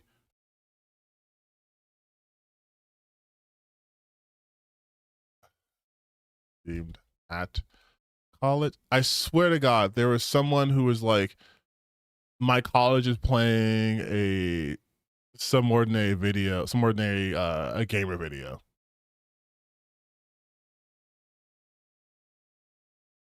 I probably a tweet. I can't find it. But just trust me or not. But there was someone who was like, yeah, they were streaming showing a video. Hold on. My college? Come on. Don't make me a fucking lawyer.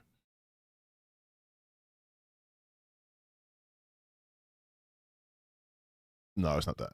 Anyway, okay, so it's not here. Not here. Fine. Whatever.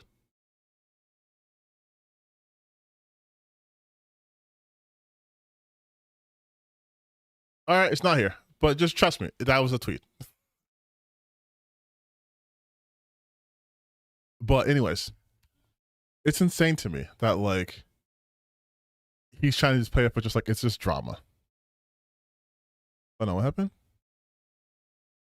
All this came out after he brought the Sonic Chi medallion. What?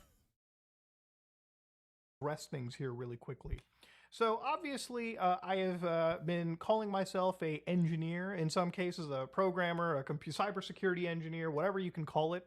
And, you know, I apparently have also been a dropout, which I don't hide.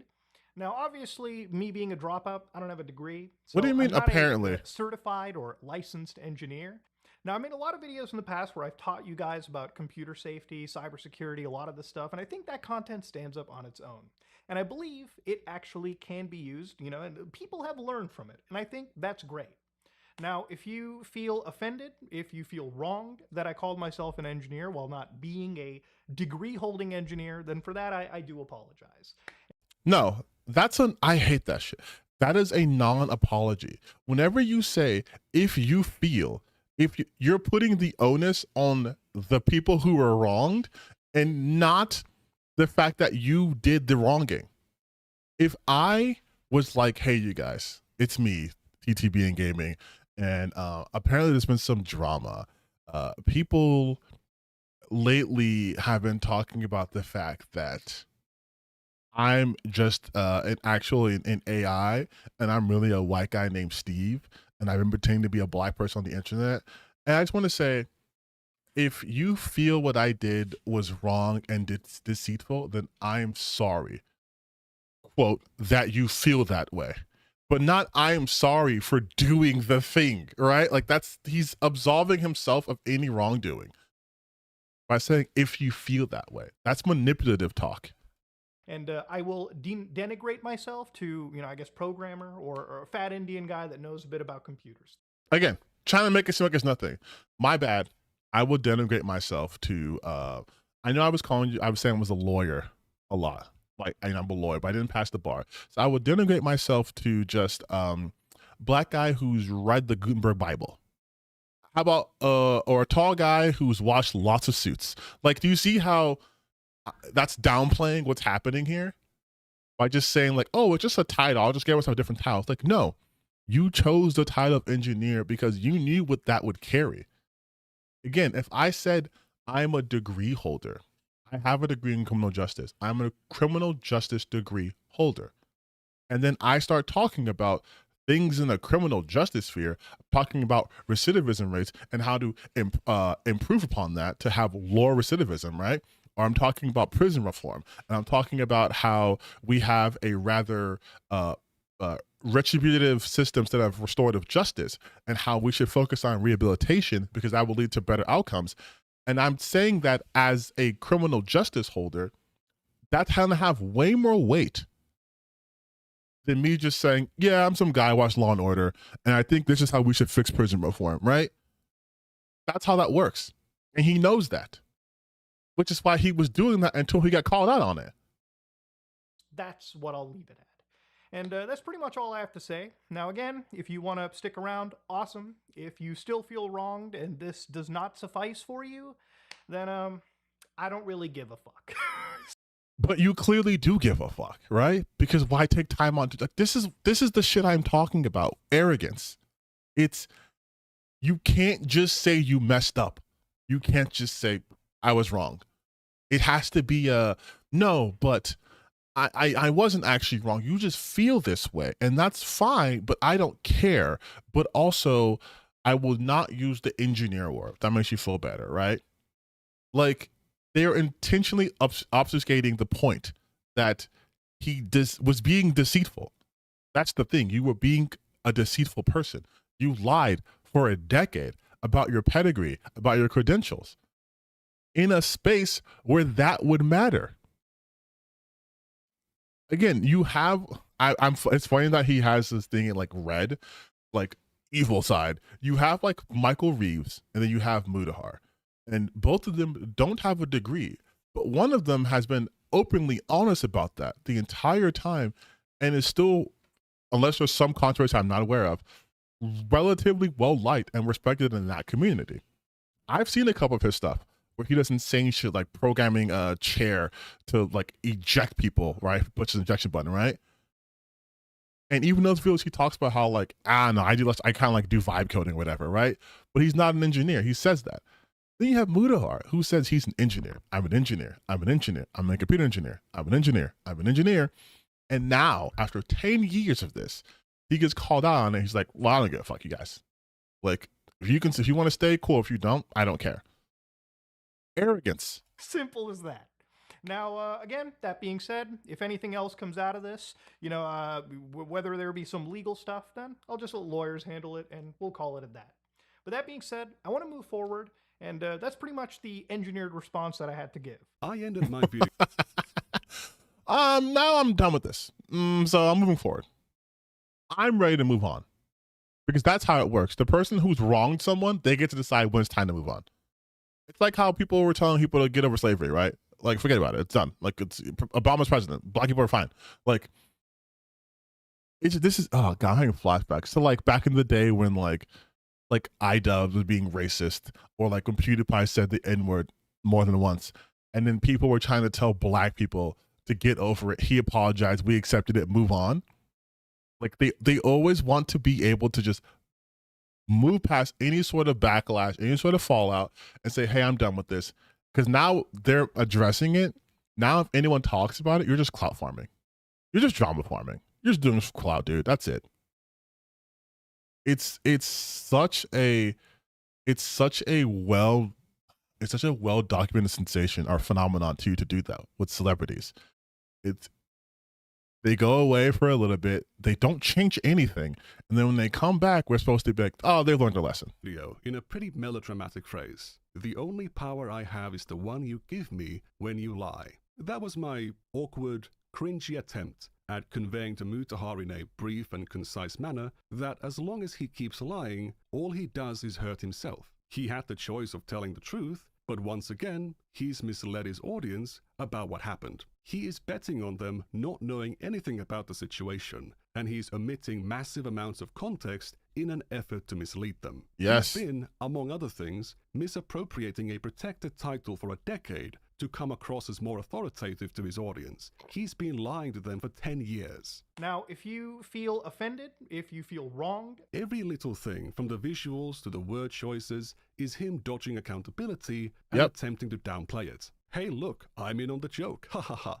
Look at these videos where I'm looking at code and computer code looking things. I must be pretty advanced. Apparently I'm a dropout without any higher education that an engineer would have. I don't know why that's relevant. He claims he doesn't hide it, but this bitch has called himself an Hey, yo, Nick, relax, bro. But no, but that's what I was talking about, right? It's they want to have it both ways. It's like, this is gonna be sort of weird, but you remember did I talk about the whole Nelk Boys Netanyahu thing? I feel like I might have, but if I didn't, if you don't know who they are, the Nelk Boys are a bunch of like basically prank YouTuber comedians or whatever, who suddenly started going into like the right-wing grifting stuff, met the president, Dana White, got a sit-down interview with Benjamin Netanyahu, war criminal, Hitler 2.0, right? They were like, we're not journalists, we're not good at this, we're idiots, we're this, we're this, we're that. And at no point did they say, we shouldn't do this interview. We shouldn't do this. This is beyond our scope. They went and did the interview.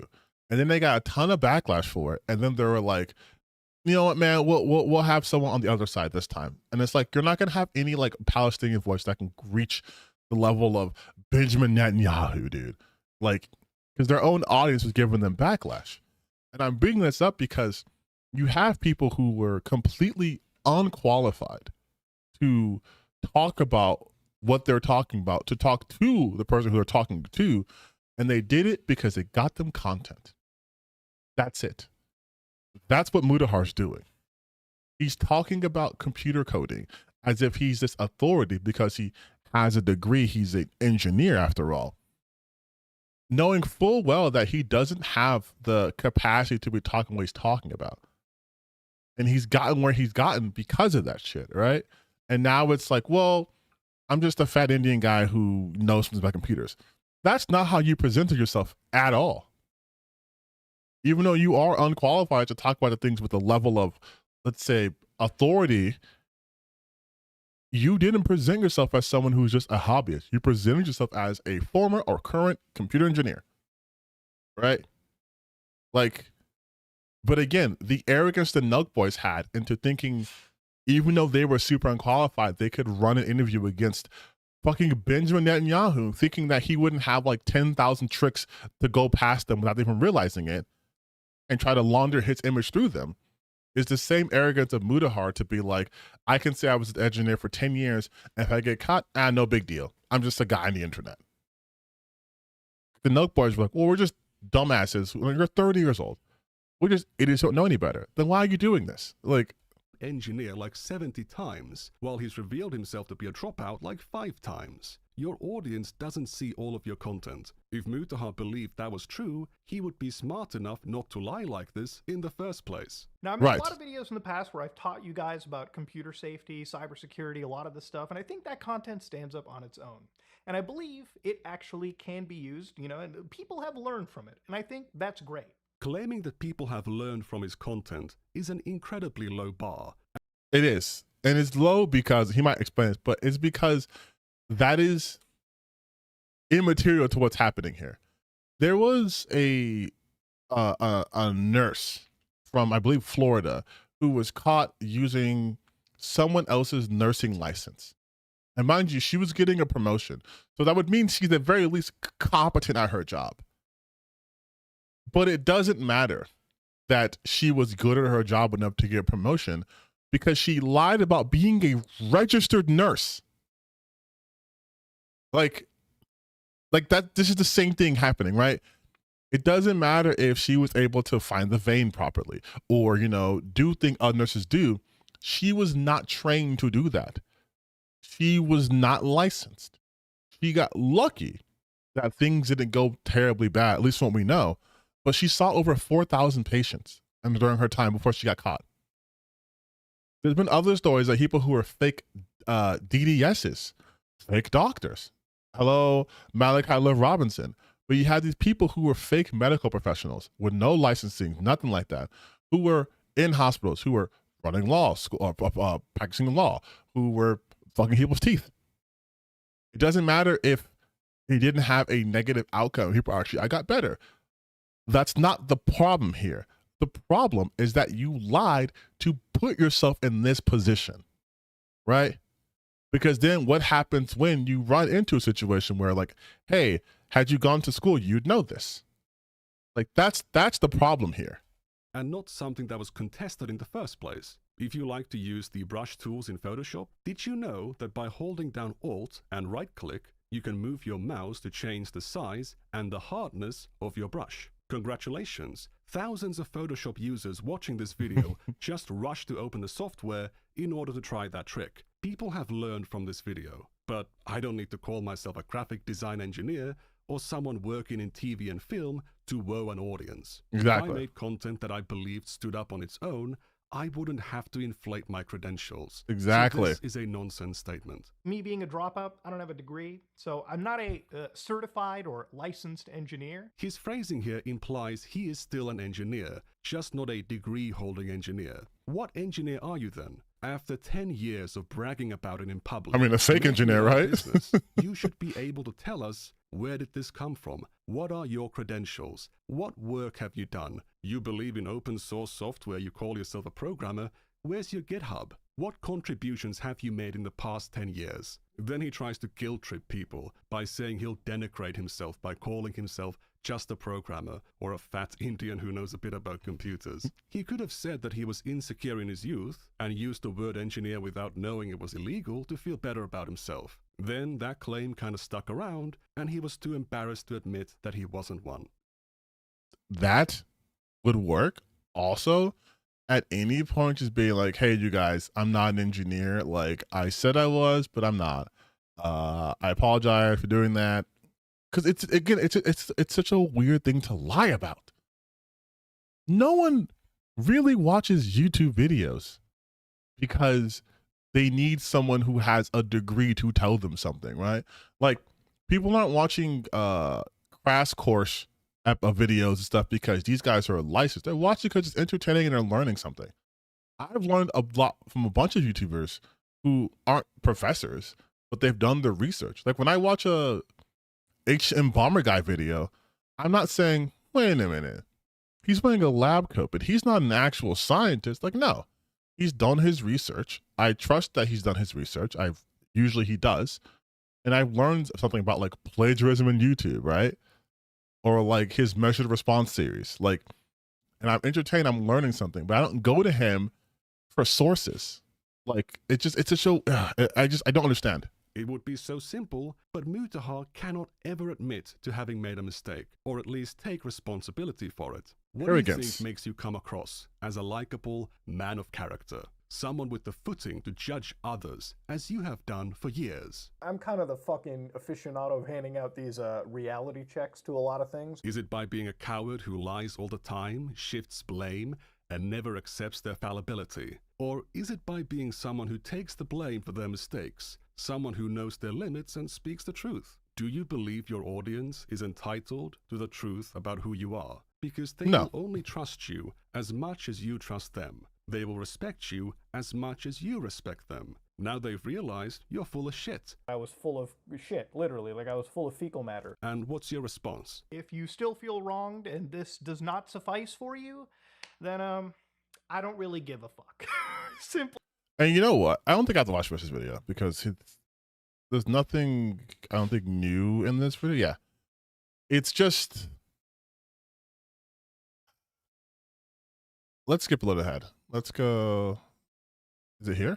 Distancing himself from him pretty hardcore. Oh, it was like a Nux? Did you feel confused when Mutaha came out with his video denouncing Nuxtaku? Did you feel he was overreacting? That he was distancing himself from him pretty hardcore relative to his actual points of discontent? Well, that's just like what happened here. Mutaha omitted massive amounts of context, because if he told you the full truth, he would have to admit that while he was eager to attack and condemn creators like Eva Chris Tyson for being fans of a lolicon artist, or for having kids on a Discord server with porn on it, he was running cover for and defending someone who turned that into their entire content model.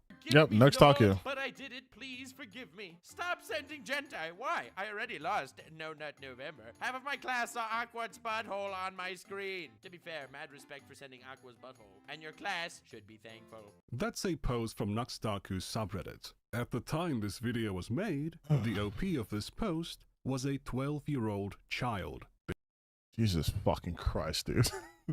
Listen, we're not going to dive into Nux Talk. We're not going to do that, okay? You guys have suffered enough. We're not going to do that. Don't worry. They were not a one-time poster, and they were not the only extremely young child that was involved in this community focused around adult content. There's plenty more material to cover in my bigger video, but let me tell you this. Mutaha was notified about this stuff in a confrontation almost exactly a year ago. What action did he take?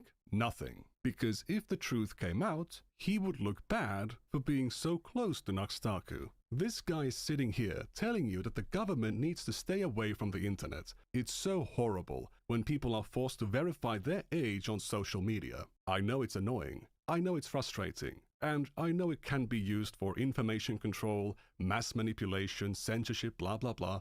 But I've seen what it looks like when these man-children self-regulate. What it looks like when they are holding each other accountable. And what I mean by that is that they don't. They are 100% willing to prioritize their career in... Okay, I will say this. I do not think the government should be stepping in on the internet. Not in this regard. Not doing ID verification. That's a slippery slope. That's a bad thing. And their ego over the safety of children on the platform. But that's a story for the bigger video. Some people have unfortunately gotten the idea that I'm going to expose Mutaha as some kind of a pedophile. That is not the case. He's not refusing to call this stuff out because he secretly condones it. He is simply just that much of a total bitch, afraid of any Jesus Christ, with a chance it might stain his reputation. All right, that was... Holy shit, okay. That was way more than I thought it was going to be, to be completely honest.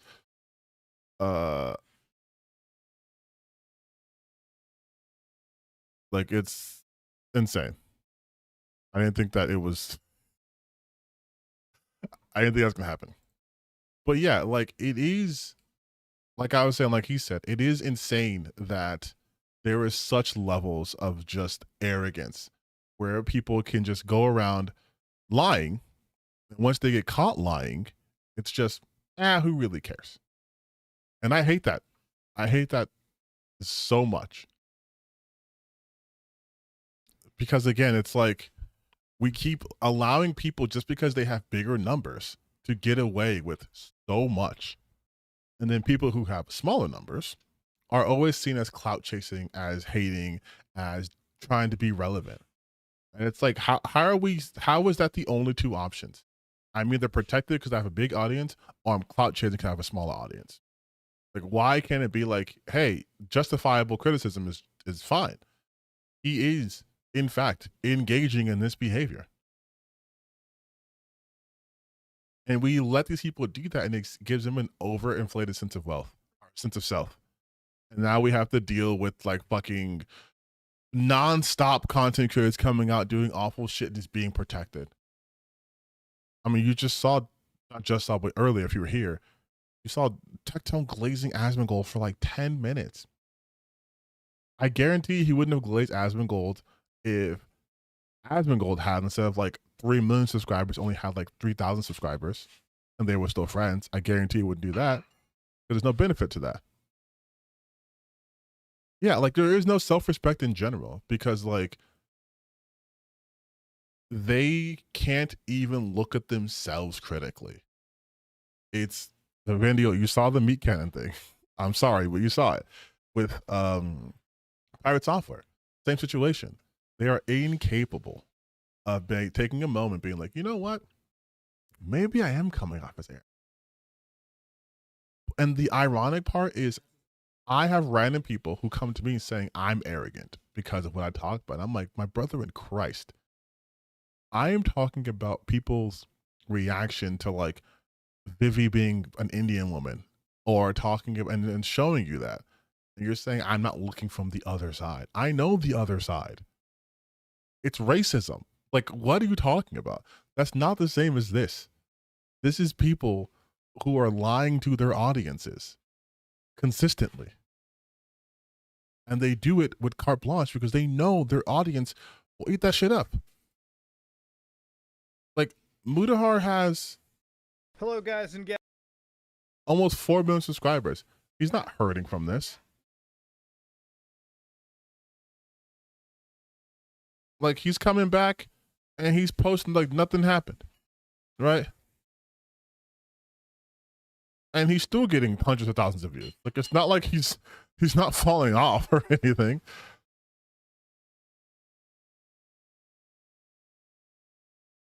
It's so weird.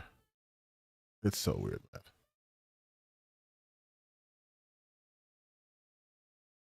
It's going to be interesting to see if others are lying, what other countries are lying. I mean, you remember when H-Bomber guy dropped that video about plagiarism, and then suddenly a bunch of content creators started adding citations in their own video, in their descriptions, putting attributions, you know, all there too, because they're like, I don't want to get caught in a video. But I don't think this will catch on like that did, simply because Mutahar is the bigger creator in this. So unless other bigger content creators consistently talk about this, it's not going to catch on. Like, H-Bomber guy is a big creator. He drops a video once a year and it broke YouTube for like 3 years. I know who James Summerton was before that, right? But like, I knew who Mutahar was before this guy made this video. I see, unfortunately, on YouTube, like, it's such a big, vast ecosystem that there's people who will quite literally never watch that video. Straight up. But that's also kind of a benefit for, like, that's why I think like there is a benefit in reaction content, because let's say for example that I have like 5 million subscribers, right? And then I watch a video like Crimes Do Romans video, or like Hassan watched his video. That puts it out to a way wider audience. So like that's why I don't have a real problem with like reaction content too much. It's just how people do it and like who does it I have a problem with. But that in itself I don't. So if people are reacting to this, then it might help it be a bigger, you know, reach. But grifting, no one seems to care about morals anymore. I mean, honestly, they don't. They really don't. It's not beneficial financially to be a person with, I wouldn't even say morals, I would just say like convictions. Like, if you have consistent like convictions and you have consistency, it doesn't matter. Because like I, for example, I've always been pretty consistent in my stance on like, in terms of like video games, and my stance on like, hey, this should be allowed, this shouldn't be allowed. And then now that people are talking about censorship more, suddenly it's like, well, you always wanted censorship. You've always wanted like Stellar Blade to be censored. You've always wanted censorship. You made a whole video talking about how censorship has always existed in gaming. And I'm like, yes, because it has been existing in gaming. However, I've always talked about nuance and how not everything is black and white. censoring a game in terms of changing like religious imagery or getting rid of blood is not the same as delisting entire genres, right? Like there's a gap between there. Everything exists on the spectrum. There's nothing like it's this or this, right? But when they implement it in a certain way, that lets me know where on the spectrum it's leading towards, which I'm okay, that's bad. Like that video he mentioned about the, and I talked about this too, right? The age verification. Now, if we take away the politics of it for a second, which I know is not really possible, but like if we just look at it as we want to keep children safe on the internet, that's good. Right? We can agree. Keeping children safe on the internet is good. However, the method in which they're going about it is extremely bad. And that will not keep children safe on the internet. What that does, it just creates a repository for the government to know what people are accessing. Right? And we know when the government has that much information on people, it never ends well, because now you can just start tracking people against their will without their consent. Right? And we've seen them do that when like people are protesting and how they use facial recognition to find out where people, who they were, and like arrest them later on. Like mass surveillance is bad. It's never been good. It's always been bad. And it doesn't keep you safe on the internet.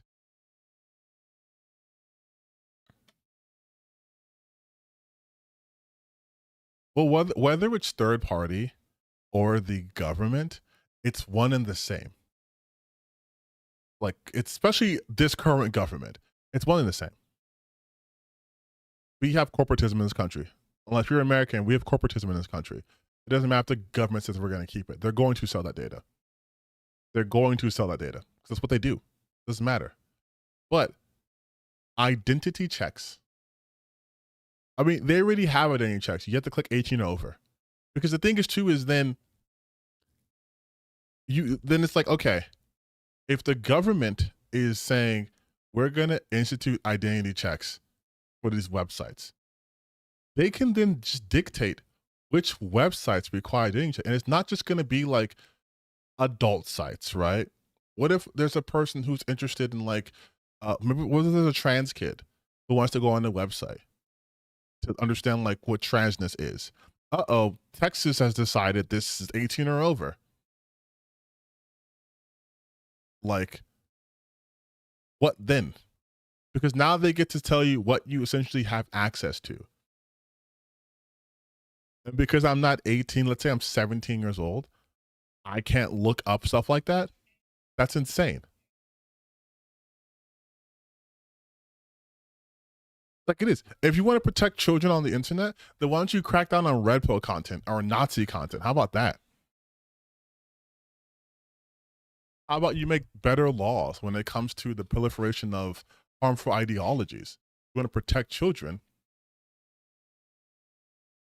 Yeah, that was the point I was going to make too. It's like parental controls. Like, how much responsibility are parents allowed to absolve now? Like, because then it's no different from what Collective Shout's doing in a sense, right? Where they're determining by using the payment processors, they get to determine what's being hosted and what's not being hosted. Fuck what you're saying, what you want. They get to determine that. If you go to a website and it says, hey, and mind you, let's for a second forget about the fact that the American government sucks and third-party agencies and parties, whatever, right? How comfortable do you feel putting your like full name and address on the internet? Are they going to be able to stop hackers? Because if they're telling us they're going to create a repository for people's IDs, you don't think people on the internet who do like hacking shit are going to be like, hey, yo, look at this one-stop shop? Do you remember what happened with the credit bureaus? What, TransUnion and Equifax had some of the biggest breaches in history? I got caught in one of those. It wasn't any my fault, right? Wasn't careless of my identity or anything like that. And boop, hacked. Social Security's out there. I had people fucking trying to log into my Netflix account from like Belarus. And now I'm going to put my ID on the internet? Like, you crazy? No. Absolutely not. Just so I can make a shit post on Twitter? Just so I can go on the web? No, absolutely not. Again, that's not going to keep anyone safe. Because what are you going to do? You're going to have an AI monitoring things 24/7. And we all know that's going to be the case. And suddenly a bunch of other companies can be like, hey, we offer AI monitoring services. We can make sure that only 18-year-olds are on this website. Like, I'm sorry. Exactly. And I know it sounds dumb as saying this, but that's the slippery slope. If we say, okay, you have to have ID, but only mandated on these websites, what if the site holders like, actually, you have to have ID in our stuff now too. You have to have ID in the UK to use Discord now, right? That's just gonna push people to other apps. Like that's another thing they don't understand how the psychology of things work too. If you restrict people in this way, they're not going to just abide by it. Because if they were going to do bad, messed up shit, now they're gonna go to a website you've never heard of. Now you're gonna push them to a different platform. Intelligence agencies at least have to sell them data to put it apart. Yeah, there's so many other ways to make things safer for children online. Increase the amount of third spaces we have in real life, right? Make sure that the content they have access to is actually moderated. Moderate your fucking platforms. The government's not going to be able to fix that. Just having age verification, I promise you, would not solve any of the actual issues. It would just make it more difficult for people of age to access something, or more restrictive. But you're not going to fix this issue by saying, well, we have their IDs, so we can verify it's them because we're scanning their IP address right now and we know who lives there and we know they're all over 18 because they have their social security. It's like, what do we, how does that even look? If I have anyone from the UK, how is that working from, actually, isn't it, I'm pretty sure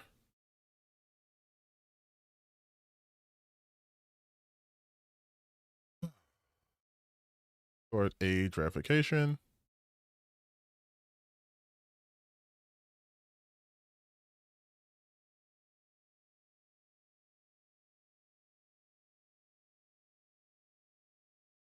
Yeah, it's Discord implemented age verification for UK users in response to the UK Online Safety Act, which aims to restrict access to adult content for those aged under 18. Users in the UK must verify their age to access certain content such as age restricted or NSFW, not safe for work content. Discord offers two methods: age verification, ID matching, and facial scanning. Facial scanning is biometrics. Discord uses third-party servers like Yo to scan users' face and estimate their age. Like, this is so bad.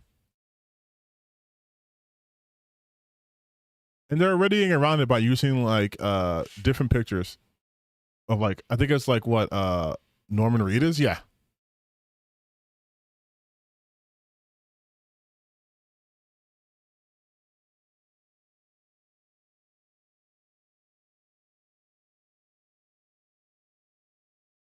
And that's what another thing I want to talk about too is the way they're going to implement it is always going to be AI. It's never going to be a human, so it's worthless.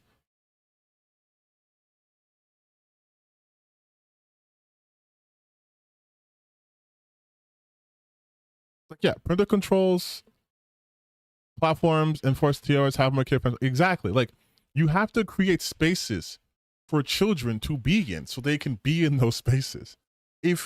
When we're talking about third spaces, mind you, we're talking about places when like the concept of a third space, in case people aren't aware, is we have primary locations and secondary spaces, right? So let's say your primary location is at your house. You're a kid, you live at your home with your parents or your guardian, whatever. And then the second space is like you go to school, you go to the library, you go like to other like educational places. And then the third space was like the mall. It was areas where kids could hang out without adults and allow themselves to socialize with other people their age, and spaces for them. A safe space, as it were. Like when I was growing up, you could go to the mall. You'd hang out at GameStop, maybe in the parking lot. And if you were a little girl, you went to Claire's. You went, and then you started finding your own style. And then by the time you were like an older teen, you would go to like a Sephora. Older teen, like early 20s, you go to Sephora, you go to Charlotte Russe or whatever, right? You go to Hot Topic, you start to find your style. You go to these places as a child. And that's kind of what the thing for the third space was for. You would have kids in these spaces. But because we've been demolishing most brick and mortar places and malls are dying across the country, that evaporates the third space. There's not many parks for kids, mind you. There's parks for children and there's places for adults, but there's not many places for teenagers. 13, 14, 15-year-olds don't have a space they can go to in real life. So now it means they got pushed to the internet. So now they're in adult spaces where they shouldn't be because they have nowhere else to congregate. And now they're trying to tell them we're going to restrict that even further. That doesn't help. You want to help children be safe online? Give them places in real life so they're not online as much. Again, when I was growing up, we still had the internet. I'm a millennial, so we kind of got both of both worlds. We still had the internet, and it was way more wild and unregulated because there was no like DMCAs. There was nothing. It was a wild, wild west. Anyone could have a website, but I could still go to the park. I could go play basketball. I could go to the mall. I could watch a movie for cheap. I could hang out in public spaces and not be kicked out or scorned. Nowadays, you see little girls, they're not going to Claire's. They're going to Sephora at 12 years old. Like, they're not in these spaces anymore. They're in our spaces. You're seeing kids hanging out Starbucks drinking lattes at 13. What? Yeah, they need more Magic the Gathering and Yu-Gi-Oh tournaments. They need more Dragon Ball Z Dokkan Battle tournaments instead of, why are we in like I'm 35. Why are we in the same space? Why are you also at Starbucks? I'm not going to Starbucks, but why are you also at Starbucks at 7 a.m. getting a Frappuccino? You're 13. You don't need this. But then it's, where else are they going to go before school, after school? Sephora is expensive. Sephora is not a place that 13-year-olds should be going to, especially because at that age, you probably don't even know what foundation is. But because you're watching content from adults, like on TikTok or on YouTube, you're out there trying all this expensive shit, not even know how to blend properly, right? Because you're missing those fundamental learning moments from your childhood. You're skipping that because there is no place for you. And so you trying to say, not you, but like people trying to say this keeps kids safe on the internet, that will never be the case if we keep doing this. That's like the equivalent of saying zoos will keep animals safe. You know what would keep them safe? Not destroying their habitats, not hunting them to extinction. Yeah, zoos serve a purpose, but that purpose mostly is entertainment. Stop destroying the rainforest, maybe. Maybe that would help with this number. Maybe if we stopped, global warming, that would help with the polar ice caps. But we're not pushing these Arctic creatures further and further and further and further inland. Like that's what I'm talking about when I'm saying how like this shit won't solve anything. It's just going to give people more access to our data and more avenues to harm us. And maybe that's me being cynical, but I don't trust the government to keep my information safe when our very government doesn't even give a shit about me as a citizen. We want to keep children safe, yet they're going to war zones called schools because we value fucking firearms over the lives of children. Like, that's incongruous. You can't be talking want to keep kids safe, and then you're saying, but also if those kids are trans, bro, get them out. You know what I mean? Like, that's not safety. And again, speaking from online safety standpoint, who's to determine what's adult content? That may sound dumb to say, but what are we qualifying as adult content? Is it just porn? Is it medical information like knowledge? Like, if a 15-year-old's like, I want to look at transitioning, is that considered adult content? Because it's not again, these aren't universal definitions. We need to operationally define what they mean by adult content. Because I can just say it's adult content. It can just be people cussing, right? I could say, yeah, it has adult content, it has drugs and alcohol in it. Okay. So that have to be 18 to watch like this anime because people are smoking cigarettes and drinking alcohol and fighting and being violent.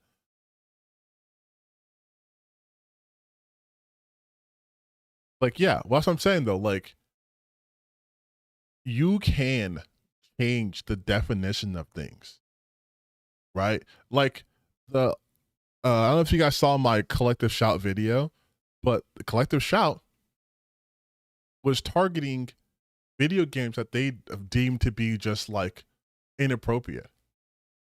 And that could be anything. That can literally be anything. Because there one instance they're talking about how like the No Mercy game, which my personal opinion is I don't think No Mercy should exist. But that's my personal opinion. I'm not going to be like, let's ban the game, right? I mean, goddamn, Andy Pan's been a game with CSAM in it. And though most platform holders got rid of it, he's still able to sell it, unfortunately. But I wouldn't be like, let's ban every single game that has adult content in it. Because what if they're trying to have the conversation like, hey, this is bad. Or, hey, you shouldn't do this, right? But now it's just wholesale banned. Because I can determine what's inappropriate. What if I say a game about trans people is inappropriate? Because what if children get in contact with that, right? You can always do the think about the children argument. And that's what they're doing with this right now, with the Keep Children Safe Online Act. Oh, but think about the kids. The kids, you know, on Discord. Think about that. I'm like, how was that? How would that stop? Okay, it said, what did the thing say exactly? It said in the UK, it says,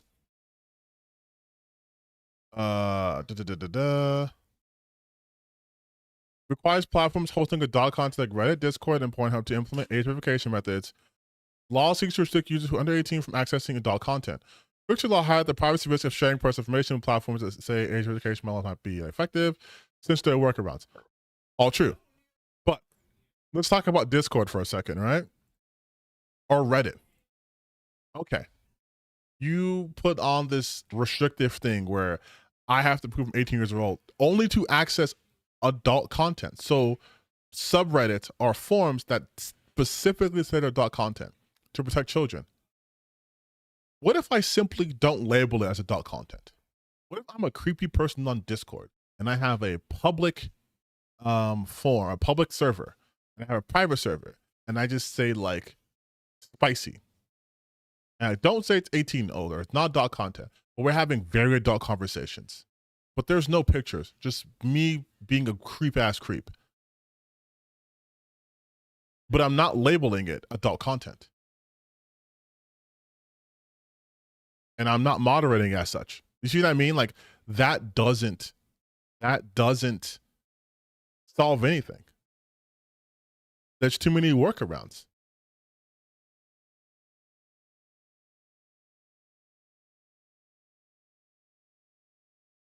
Like, there's too many workarounds.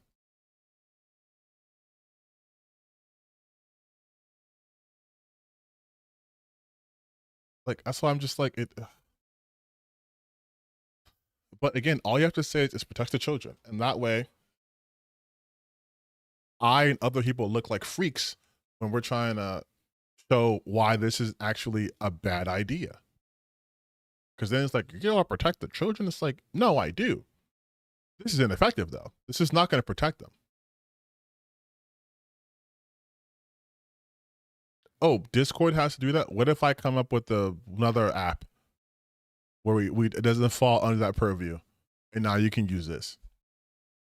Again, that's what happens. People just get pushed away. It's like, and this isn't censorship, but it's like, if you guys remember Tumblr had a huge adult content population, a massive population for that. And then Tumblr got bought by Yahoo for $1 billion. And then Yahoo was like, we're going to get rid of all the NSFW stuff.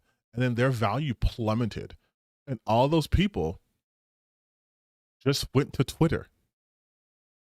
They didn't just stay there, and they just went somewhere else. Like, so even from like a data security standpoint, you want to be able to keep eyes on people, right? Like if you were tracking people who were into like CSAM and they're using Discords, now they're out in the wind. Now they're somewhere else. Still doing the same shit, but going to be harder to find now because they're going to be using networks that you've never heard of. And by the time you catch wind of it, they're on to the next. At least with Discord, you could capture them. You could see their conversations. You knew who they were. Like, it's such a... Okay, I could talk about this forever, but I'm not going to because I feel like that's very, very, very boring. And I did want to actually watch a Mudahar video because I want to see his, like...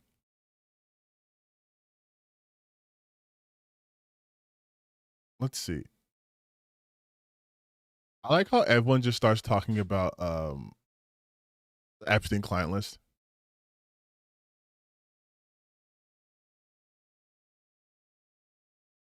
Like, it's such a funny, like right-wing thing to talk about, like in their perspective. Because like, these are the same people who are like, yeah, Trump's good, he's awesome. They're like, wait, they lied? Now they keep lying. So then it's been a wild week. They want scary messages now. Let's talk about electrifying predators. I swear it's not on purpose. What is this about? Hello, guys and gals. Me, Mudahar, and no, I'm not in Charlie's room, ladies and gentlemen. But I feel like I want to kind of talk about this a little bit because, you know, sometimes what'll happen is I'll upload a video and then, you know, immediately I'll go onto YouTube and some of my other friends on the platform, some of my other brethren, if you will, my cohorts, my colleagues will upload a similar video. One of the most egregious things that happened, like I would say about a month and a half ago, was I was like uploading a video. I forget exactly which one it was, but we had like a time difference of, I shit you not, 4 minutes apart when it came to the videos. I think I uploaded maybe 4 minutes earlier than it was Charlie, and broadcast yourself ethos. When we talk about brain rot, let's not forget, okay? If you want to talk about real brain rot, ladies and gentlemen, just look up ASMR cutting on YouTube right now. I swear to God. Yeah, I don't care about this actually. I thought it'd be interesting. This seems pretty boring actually. My fault, chat. I thought this would be way more interesting. This is fucking boring. But for a guy who says this isn't his job, he uploads like within hours of each other. He took that week off, but then it was like, stop popping up here. Okay, we're done with him. Hello, guys and gals. Me, Mudahar, and 2020 has been I clicked the wrong button. Women shouldn't be cooking? Casually explained billionaires? Billionaires shouldn't exist.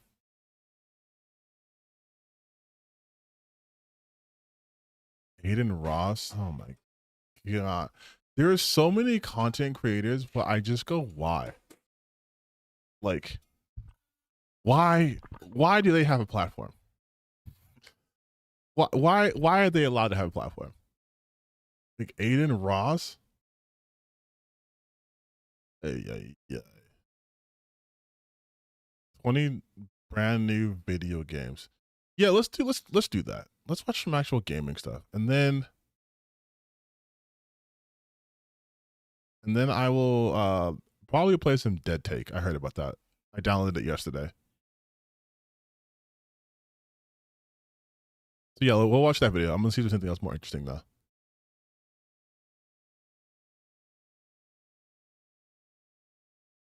I also know other streamers like set things up ahead of time. So like I should watch this and watch this and watch that. But that's not me. And also, you guys should be like sending me stuff. So like it's actually your fault. You guys are a bad audience. Feel bad. I take no responsibility. The most hated VTuber. No. When cops attack their partners, yeah, it's called domestic violence, bro. They have the highest rate of that. All right, let me get this started. I'm gonna go to the bathroom first. I have not used the bathroom this entire time. Even like when my internet went down. So give me like 2 minutes. Maybe I should do like a be right back type thing.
Well, I just saw someone said, "Dear God, mate,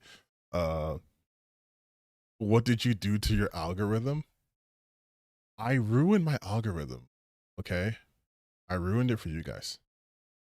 So say thank you, TTBN Gaming, because if it wasn't for me sacrificing, you'd have nothing. I feel like Norman Osborn when he's like, "No, you can't do this to me. I built this company. I built this algorithm brick by brick for you people."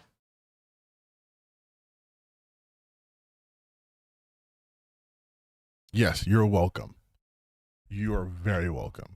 Now we're going to watch some video game trailers to transition to gaming mode, which I feel like people, it's so funny. My name is TTBN Gaming.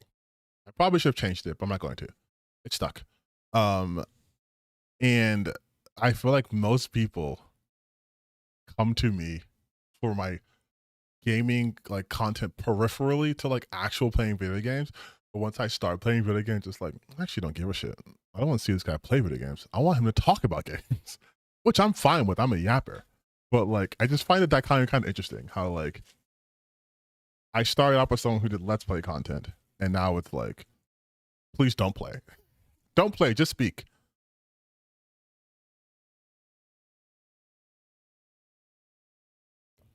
Hey, I'm good with that. I have no interest in The intro. 20 games. So like I said, let's get started off with number 20. Darksiders 4 has been announced. Yeah. Have you heard about this? This is pretty sweet. Unfortunately, not really a lot of information other than a pretty vague teaser trailer that just teases the original character returning, War. Which I think is love very Darksiders. Cool. I'm not gonna be a front. return to form for the series. We don't know, but it's been quite some time since Darksiders 3, which I don't think was the best game in the series, but this may be. Darksiders 3 was bad because you play as a woman. You play as a woman, Darksiders 3. That's why it was bad, you guys. You played as what, Fury? And it was woke. No, I was kidding. It was just a bad game because it felt kind of undercooked. A return to form. A lot of people are kind of guessing that from what the trailer implies. It's Gunfire Games, the people behind the franchise, and that's good. The series feels like it's in good hands at this point. Like I said, no release date yet. At the time of recording this video, it was just announced, but a Steam page is live, so it is definitely real. But as of right now, we're just going to keep looking forward to this one because this series just has so. You know what's funny about one thing GameRinks does is.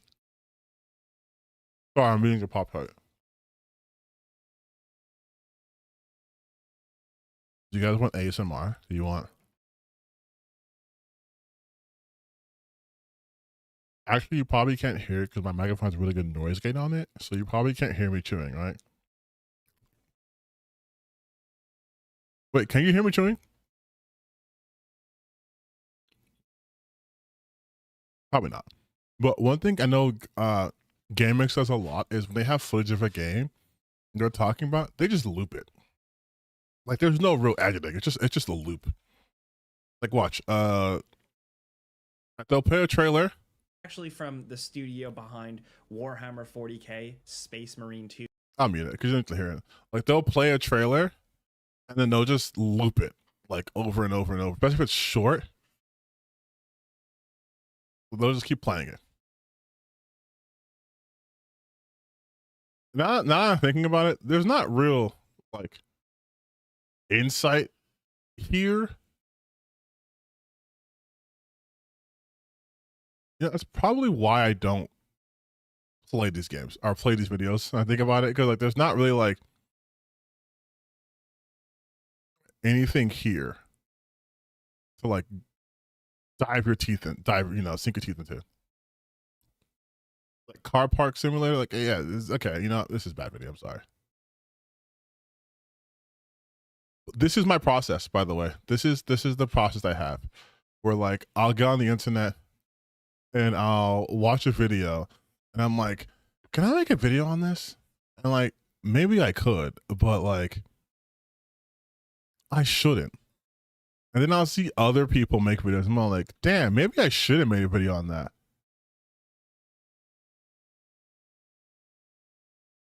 Prepare for nightmares. 17 horror games coming to your PS5. What is with these AI fucking? Bro? I just did a video on this.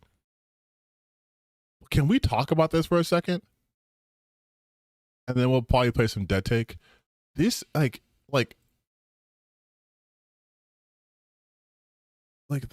AI is this? Please tell me that's this whole channel. All right, so today let's talk about. It is.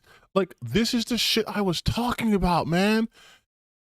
Why is everyone doing this? Oh, bro. 126 videos. When did you come out? When did you start? 2023, you have 126 videos?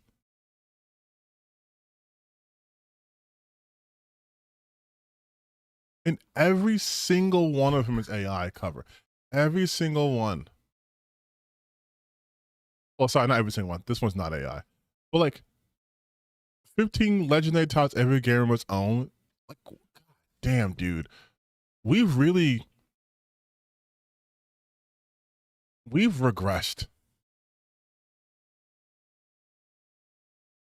Look at that. 158,000 views. Next gen graphics. Do you at least talk about like this? Or is she just like question reality because these 15 upcoming single player games look so good. You might try licking your screen. Don't do that, trust me, it's weird. We're talking graphics so realistic, even your GPU is sweating just thinking about them. From worlds Is that look this? straight Is this? Do you guys think this is AI?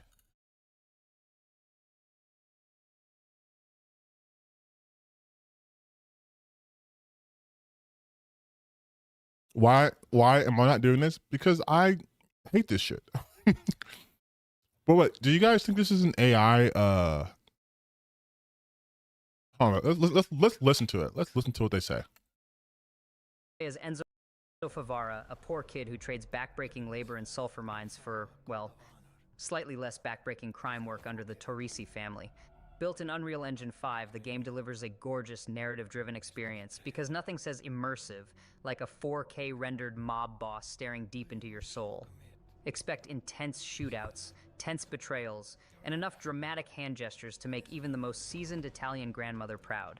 Just remember, in Sicily, loyalty is everything. Okay. Until it's not. Okay, let's hear you now Like again. crime in the Florida heat. This time we follow Lucia and her partner in crime, Jason, a modern-day Bonnie and Clyde duo who probably spend as much time arguing about where to eat as they do robbing banks. The map is massive, stretching beyond Vice City into the wilds of Leonida, basically Florida, but with fewer lawsuits.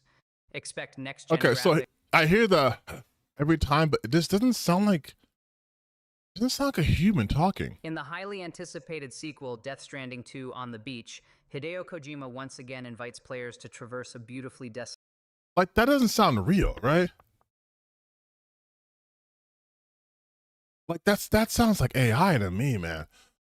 Hold on, we're doing a deep dive, you guys. Let's watch another one of the videos. Let's just go, what's the most popular videos? Let's just see this. Because I heard a different voice too, mind you. Games you missed, 20 underrated games absolutely worth. First off, all of their fucking titles, the most popular ones, it's an AI Lara Croft ripoff. Or it's what, Quiet? My favorite games, but it's a different voice. We all have those games that leave a lasting impact, whether it's their emotional storytelling, breathtaking worlds, or just pure fun. This is AI. I'm sharing my top 25 favorite games that and the choices, oh man, every single decision you make changes the story. Characters can die. This is 100% AI. This is a 100% AI channel. This is a 100% AI channel. 100%. Because they're even, this video has different voice. And story outcomes. With vibrant floating towns, morally complex factions, and haunting events like the Dance of the Dead, every choice ripples across the ocean. Like, this is a different lasting consequences. Yeah. Darksiders 4 marks the long-awaited return.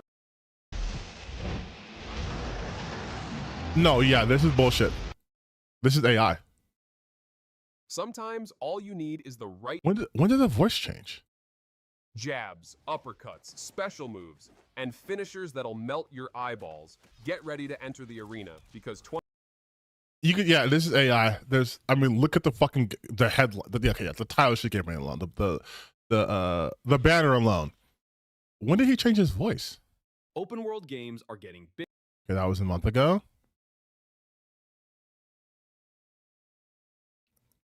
All right, so June 20. Okay, so from 2 months ago, it sounds like that, and then. All right, so you know how. All right, so June 2025 has a handful of upcoming game releases. Some look pretty promising, while others might just be worth a glance.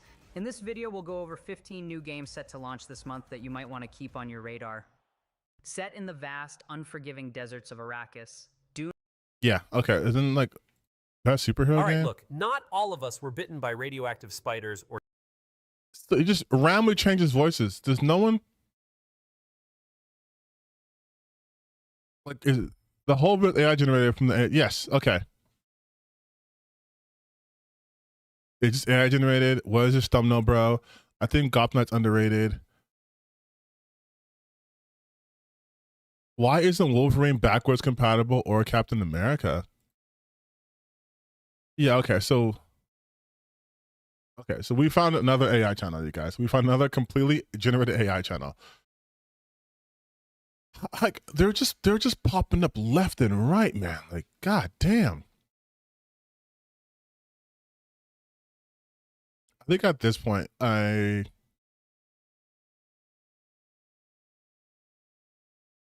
think at this point I am fully ruining my algorithm, which is it's fine. I can always bounce back. But now I'm curious. How many like just fully AI gaming channels? How about I'll type in new game trailers. Those are usually AI ones.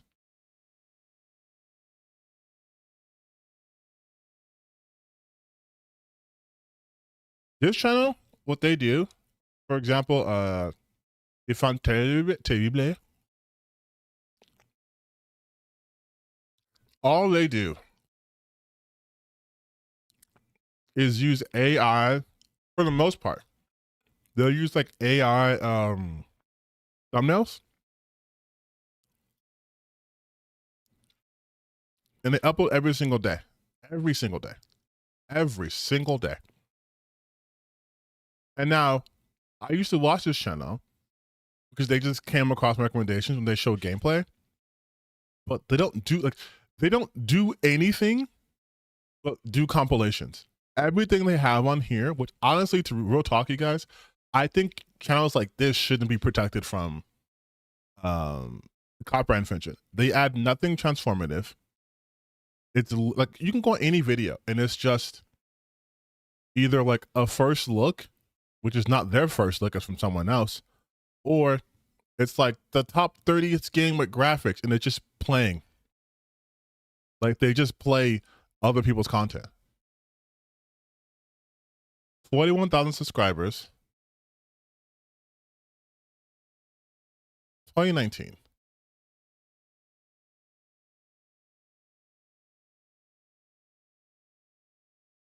But I mean, they're the least damaging ones, so I guess it's okay. But like, I hate the fact they use AI thumbnails.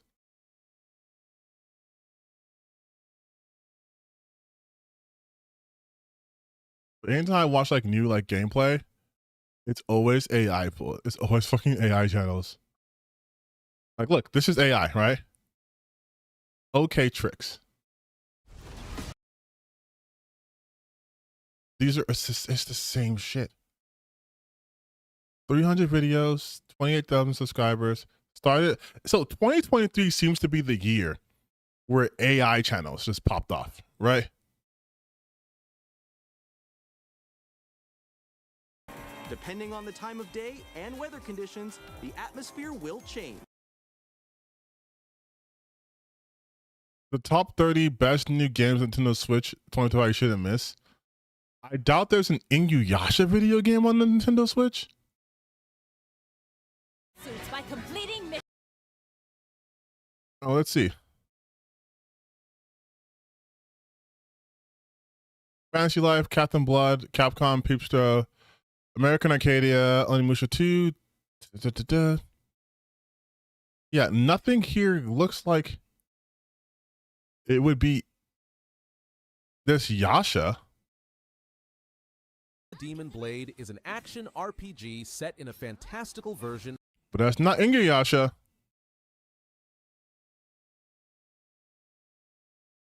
So that's just a straight up misleading thumbnail. Yeah.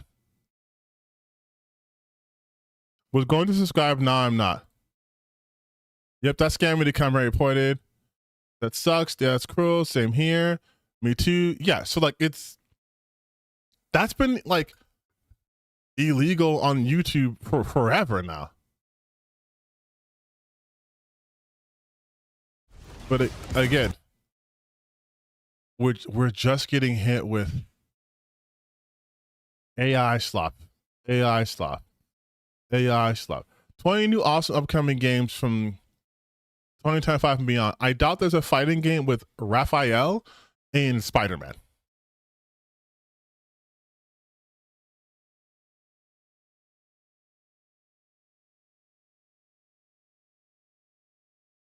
Also, I've seen some variation of this woman staring at in the rain. Like, look, Look at this thumbnail here, 4K HDR, and then this thumbnail right here. It's the same thumbnail, just swapped. Another is the same thumbnail, just police. It's the same. These are the same It's the same thumbnail post for all of them.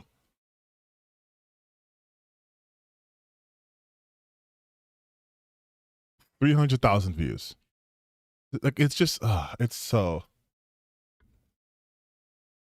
You guys, it's so disheartening, man. It's just so many AI channels. I also put game railers instead of trailers. That's probably why it did that. Well, look, the minute I typed in game trailers, and this is the same. Wait, this is the same thumbnail. The new 30 games. This is the same thumbnail as the other one I just showed you from a different person. Let me guess. Also 2023? Oh, I'm sorry, 2022.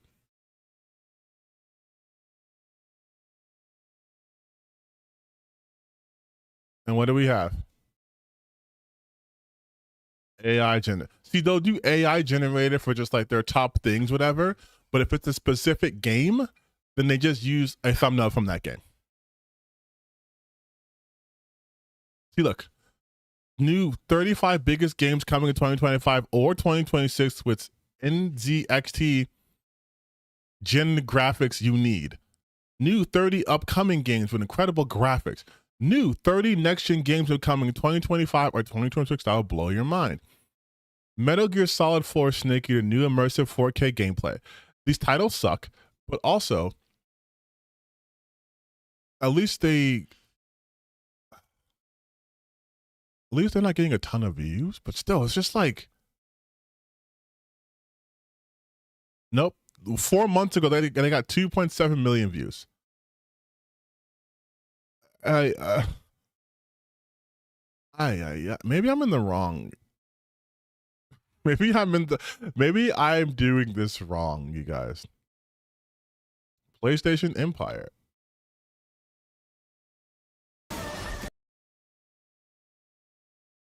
Be part of our unconventional crew. Our unconventional crew is just making less than 1,000 videos in 10 years. We're also doing AI bullshit here, by the way. It's maybe I'm done. Listen, don't start side-eyeing me if I start having AI thumbnails, okay?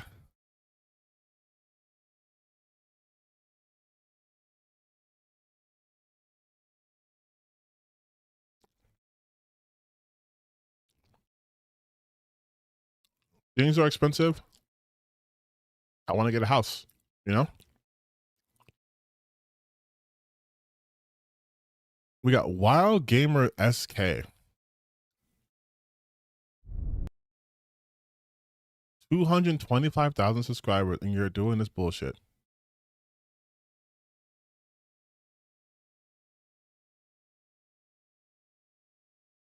$4K gaming, 8K gaming, free roam, full walkthroughs. Oh, well, you stopped doing walkthroughs years ago. Your content is just now this stuff, right? I like how when you look at their like things, they're like, my job is to make the best content available.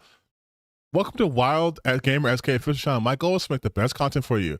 From gaming news, gameplay videos, walkthroughs to tutorials, all videos are edited and made by me, and you can enjoy it in breathtaking 4K or 8K Ultra HD quality.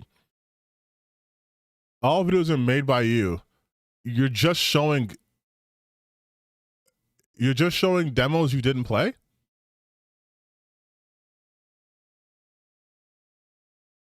Like you're just showing demos for games you didn't play. And then you watermark it as if this is your footage. And it's, hey, yeah, okay, you know what? This is fucking annoying.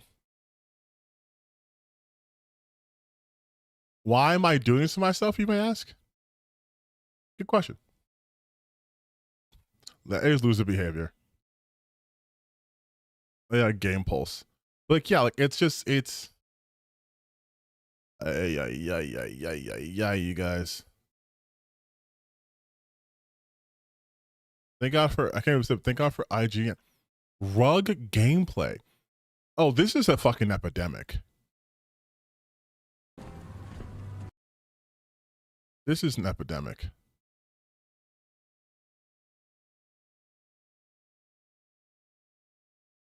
And it's not even like these guys are making like this is the same thumbnail.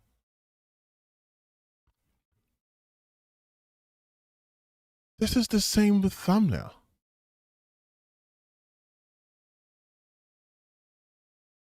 Oh, I can see what you're trying here. I can see. Oh, I can see what they're trying to go for here. I can see it. Listen. Rug, take this from me. Take it from someone who used to do this. Not like this shit, but like whose content was sort of all over the place. You need to pick a lane.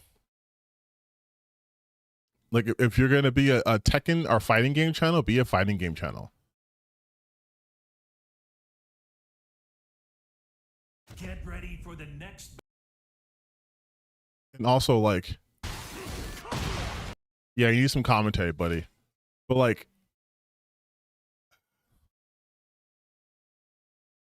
just the hard pivot from gameplay stuff to just the listicles. 3 years ago, you had a good video about Street Fighter characters. Sure, you can. And there's super move evolutions. Like, stick to fighting game shit. Why are you switching to this other content? It's not good for you. Switch to fighting game stuff. Stick to that.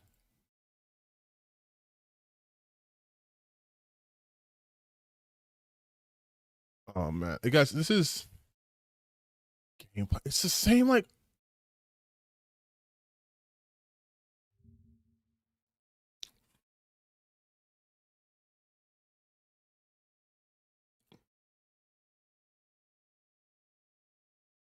God damn, man. It's like the same shit.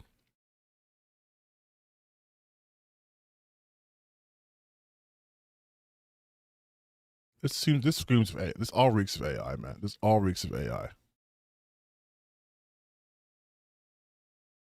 Ultra realistic. Oh, like it's just okay. You get it. You guys, you get it. You understand the problem we're facing on YouTube now, right? You understand that like everything's awful and terrible. I never want to look at YouTube Shorts because that's gonna make people more pissed. But everything's just, it's just HBG zone, AI.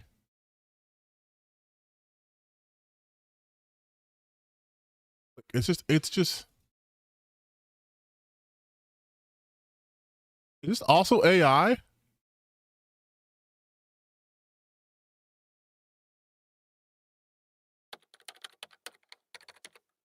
Did PlayStation Studios reveal new games at... Yes, 100% AI. You're not even trying. I know you have 9 subscribers, but you gotta put some effort in. This is infuriating, you guys.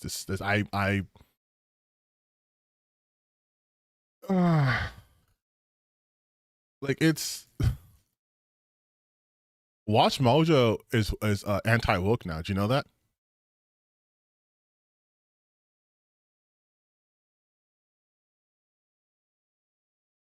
Watch Mojo went the anti-woke route.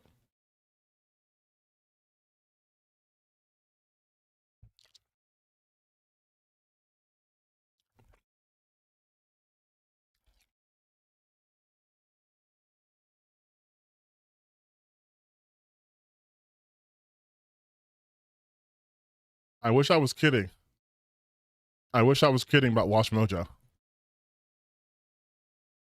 Look at their fucking views plummeting. Look at this. Top 10 woke celebs who turned to terrible people. Top 10 times companies got woke. Top 10 most anti-woke leaders. Top 10 anti-woke celebs who faced massive backlash. 10 movies that tried too hard and failed. Top 20 virtue signaling celebs who turned to terrible people, which is the same as top 10 woke celebs who turned to terrible people. Like, yeah. Like, Watch Mojo fucking... Bro, Watch Mojo... And listen, I'm not going to say list channels don't have a spot because we love outside Xbox and outside Extra in this home, okay? Why is there a Webtoon banners here? Are they part of Webtoons? Well, like listen, 25 million subscribers, 30,000 videos. And they're barely cracking like 50, 40K even? Like that was 2 days ago. Okay. 4 days ago, 160,000 videos. Let me tell you something. 160,000 views for me, beyond amazing. I'm punching out of my weight class and I'm landing blows. 160,000 views on a channel with almost 30 million subscribers is dying. This is a dying channel.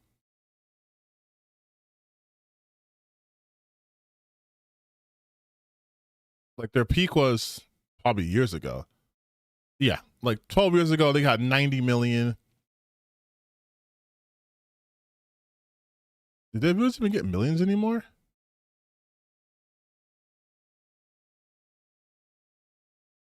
But that's why you saw them kind of pivot to like anti-woke bullshit, right? Because they want to stay relevant. They could even get 50,000 viewers in a fucking video talking about talking about I won't say Police Squad, but Naked Gun when Naked Gun came out. Top 10 reasons why Weapons, the movie that just came out now, is the best horror movie 2025. Can't get more than 66,000 views. Like they're not even able to capitalize on the zeitgeist. You have 25 million subscribers. And within the last month, you haven't even gotten 1 million on any video. That's crazy. But yeah, that's what happens. That's what happens when you try to go for like the anti-woke shit, dude. Like, that's when you know you're dying.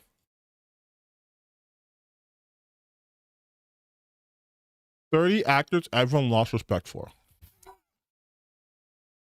Is their most views, and it's 300,000. Once again, you guys, they have 25 million subscribers. This isn't even half their audience.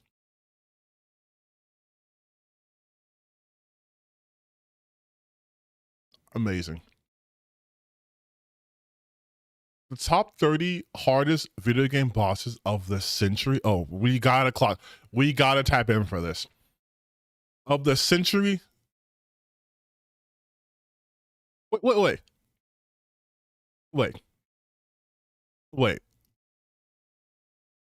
The top 30 hardest video game bosses of the century so far. You mean to tell me? You mean to tell me over the last 100 years, which is longer than video games have been a thing, you're just now doing this and it's so far?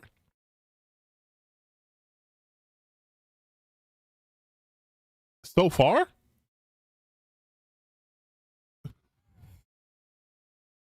Oh man. All right, you guys, I'm doing it. I'm watching a Watch Mojo video in 2025. Let's see.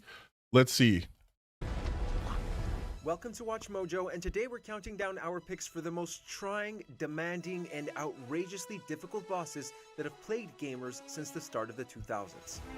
Sorry, but I don't lose. Oh, they mean the 21st century. Okay. But why not just say in the last 25 years? Like, why this century is it's such a weird, mouthy title. Number 30, Ozma, Final Fantasy IX.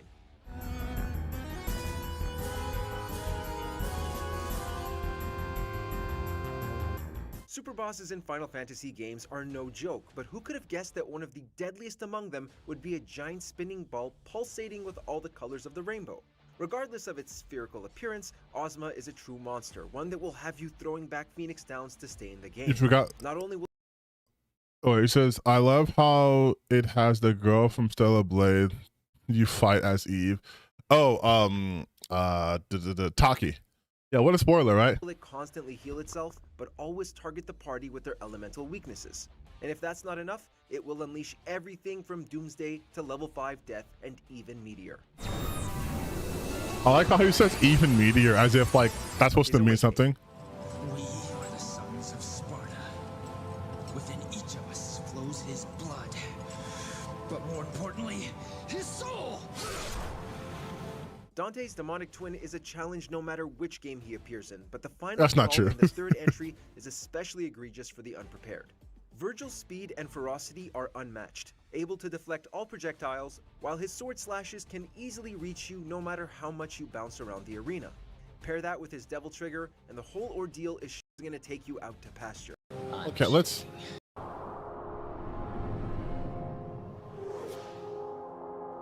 Number 28, Ozma, the first berserker, Kazan. Wait, time out. There's 2 Ozmas in this list, but also this game just came out and you're already saying it's one of the top 30 hardest boss fights of the last 25 years? You must have suffered to be here. Ozma, what happened to you? The newest Souls-like contender on the block came out swinging with an abundance of bosses with enough difficulty to their names to grind down the willpower of all players, but none more so than its final foe. A former friend of Kazan, Ozma took it upon himself to use the power of chaos. Also, are we not gonna label like spoilers? Naturally corrupted him into Like, an absolute monster. Across 3 grueling phases. yeah, you'll like, find are we not gonna yourself label facing anything non-stop spoilers here? bosses of elemental minimal I'll skip patience. past this. You stubbornly refuse to understand. Number 27, Super Tyrant, Resident Evil 2. This was the hardest? For the majority of the game, Mr. X relentlessly hunts down the likes of Leon and Come Claire on, dude. without pause, made all the worse by the There's fact no that way. the fedora-wearing monster appears to be nigh unkillable no matter how many shotgun shells it took to the face. This all comes to a head during the climax, where Mr. X ditches the trench coat for its true guise. There's no way While you this is might on think here. that him having such an obvious weak point would make the encounter easier, you'd be dead wrong. Not only is the Tyrant as tanky as ever, but there's also every chance you'll be excessively low on ammo by this point. And worst of all, you face him on the tiniest platform imaginable, meaning every swing could be your end. But here's the thing. Here's the thing, though. Here's the thing. You can't say this is one of the hardest boss fights of the century when the game before it, Kazan, has no difficulty adjuster. Like, you could play Resident Evil 2 on easy mode, right? You can't do that for Kazan. This shouldn't even be on the list. Like, Number 26, Nick's Avatar, Persona 3. I am merely a harbinger. okay, Persona, yeah. That will con weakness and defeat all 25. It's a Persona game. Burst, Fury. Go get him, boys. This is No. She's easy. Nothing quite like a sniper to ruin your day, but the burst goes far beyond just being a No. sharpshooter tucked away off screen. Not only will she constantly speed away from danger while turning invisible, making close quarters combat exceedingly difficult to pull off, but she has a set of drones on hand to keep piling. Okay, I'll tell you something. As someone who's played, I've played and beaten this game. Not in just terms of the base game, not even difficult. Not even difficult. Not even difficult. Like, this is like the 3rd boss, I think, too. On the damage. Even when you do corner her, the variety of projectiles she can unleash will force you to dance around constantly to avoid being overwhelmed. That's every boss, by the way. Bullet hell. That's every boss. That's enough. Assuming manual control. She's not the hardest in the game, I promise you. Caldera the Fallen, Octopath Traveler 2. Somehow, I have no Caldera way returned, of and saying now this. he's twice as dangerous as he used to be. The final boss from the original Octopath Traveler makes an insidious reappearance as an optional super boss at the end of the sequel, where he'll swiftly put all your party to shame with the sheer number of abilities it's got under its non-equally just phase But, like, 1. Stellar Blade. In spite of everything, I do wonder why he chose you instead of me. Okay, I'll skip some with spoilers for anyone. Raven? Damn it. Number 22, Erlang, the Sacred Divinity. First off, I don't think Stellar Blade has bosses that should be on this list, man. I Black don't. Myth Wukong.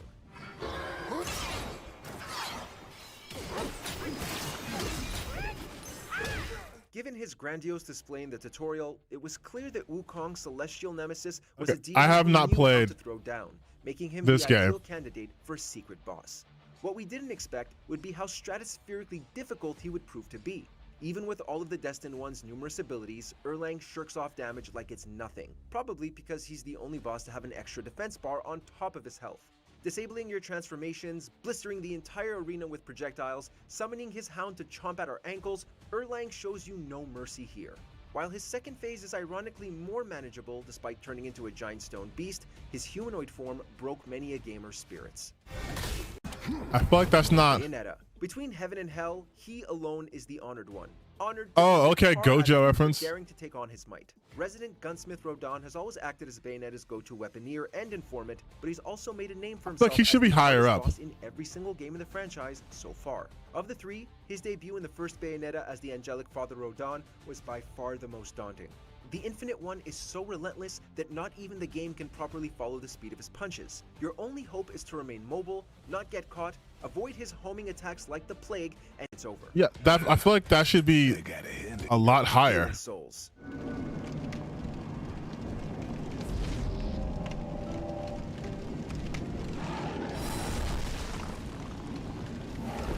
Bringing in a second boss while you're in the middle of fighting the first one is a surefire way to spike the difficulty. Most bosses found in From Software's games are going to be a challenge, and Maneater easily takes the top spot for Demon's Souls. Not only does it come with the necessary power to do its studio proud, but it's also fought on a rather narrow bridge. That's like every fucking Dark Souls game though. There's a narrow I don't know about this list, man. Having less room to maneuver and attack in is a pain. Yeah, if Sekiro's not on this list, it's gonna be a bust list. This game's gonna have a lot of FromSoft, a lot, and probably Liza P. They mentioned probably Simon from Liza P. Also, this is a month ago. I would say Simon from also fucking Claire Obscure. Not as much as a second Maneater. After enough time has passed, or if the boss's health bar drops to a quarter full, it will summon a pal to help do you in, Which is just like the gargoyle fight in Dark Souls 1. doubling your workload. Just like this is the gargoyle fight. Not that difficult. Number 19, Laxasia the Complete, Lies of P. I believed you were a good boy.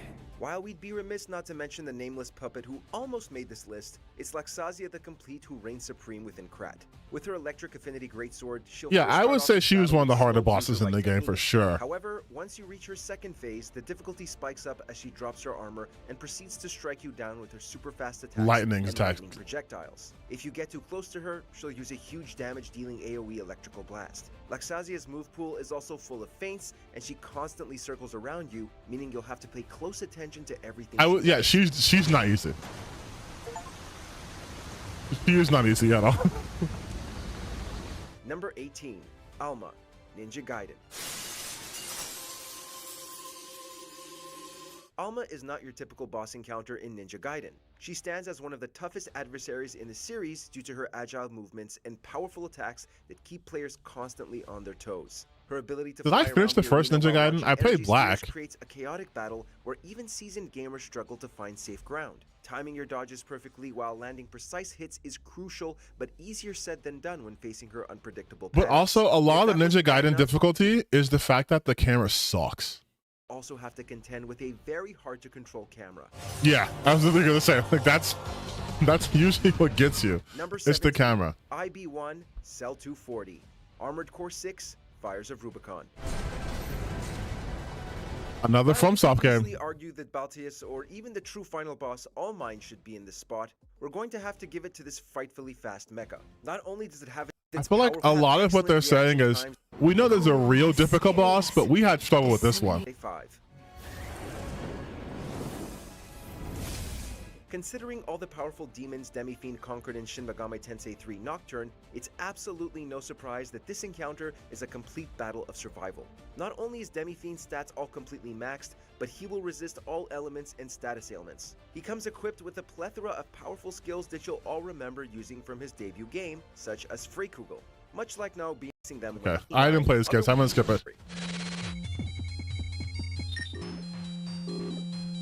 For most most of its playtime, Cave Story is a challenging but fairly conquerable game. But if you want to get the true ending to this beloved indie adventure, you're going to get the rug pulled from under your feet. Okay, I feel your like skull. The final form is just that you get battle. I'm not gonna say it's not difficult 'cause I didn't play it, but I feel like just saying the last 25 years. Cthulhu is one of World of Warcraft's most iconic and challenging raid bosses. With its devastating eye-beams, tentacles, and his ability to consume players, defeating Cthulhu requires precise on this Okay, whatever. game.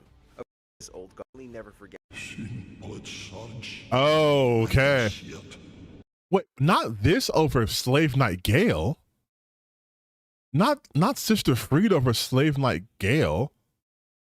Gale was way harder. Dark Souls 3. I can see it, feel it. While both the Nameless King and Slave Knight Gale are both worthy candidates for this They're list, way harder. you have to acknowledge the brutality that is the Sister Frida boss fight. Equipped with a long-range giant. No, I'm sorry. Nameless King and Slave Knight Gale are way harder than Sister Freed. Sister Freed's annoying because she gets a second health bar. But this is no. I'm sorry. No, I thought Slave Knight Gale had a way harder time than Slave Knight Gale and Sister Freed. This battle is But a crazy Nameless test King, of though? endurance right from the get-go. If you manage to defeat her first form, she'll revive herself and bring forth Father Ariandel into the battle. But Sister Frida actually has a third Black Flame form that's even worse than the previous two parts of this fight. Be sure to use your Estus flasks wisely during this long, drawn-out battle. I don't know about this one, though. I don't know about this one, man. Number 12, Ravenbeak, Metroid Dread.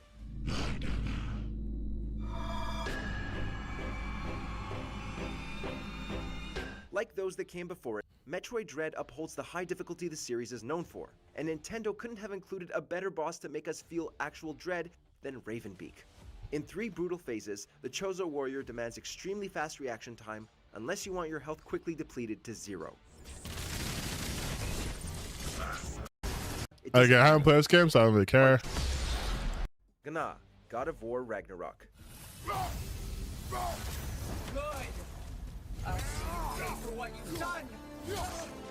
Okay, listen, I will say this. And here we thought Sigrun was bad. The Valkyries are always the hardest. God of War provided a taxing battle, to be sure, but Sony Santa Monica outdid themselves with Gna. As the final big post-game mission, Ragnarok goes out with a bang, if you can get through it. She naturally has the highest power level of any enemy at 9. So even if you drop the difficulty level all the way down, her hits will do major damage. Careful, brother. You're covered in Bifrost. Most of her Bifrost attacks are hard to sucks. predict, and if they connect, they can drain your health bar in a matter of moments. That's not to mention 2 unblockable grabs, which are far more infuriating than any of her other attacks. Listen, yeah, no, this is. I'm not gonna lie, this should probably be a little bit higher up. Number This 10, should probably be higher up. Absolute Radiance, Hollow Knight.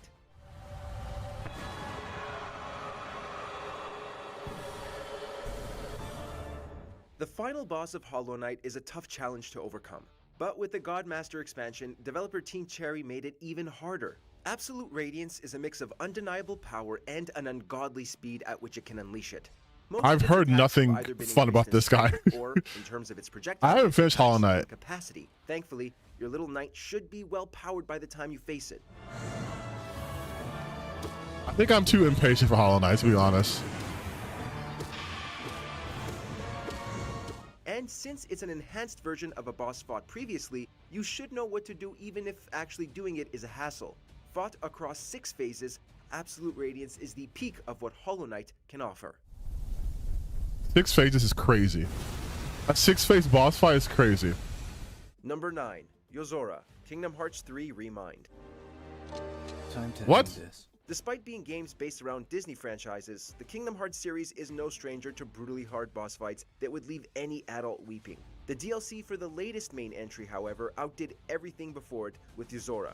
This But series harder than Sister Freed? character will hit you with a barrage of attacks that'll quickly take all of your HP as he teleports around the arena. He also has the ability to decrease your max HP as well as steal your Keyblade, which stops you from being able to attack, guard, and use magic. Okay, Trust that's us when we crazy. say you'll be hearing the low health beeping noise throughout most of this fight.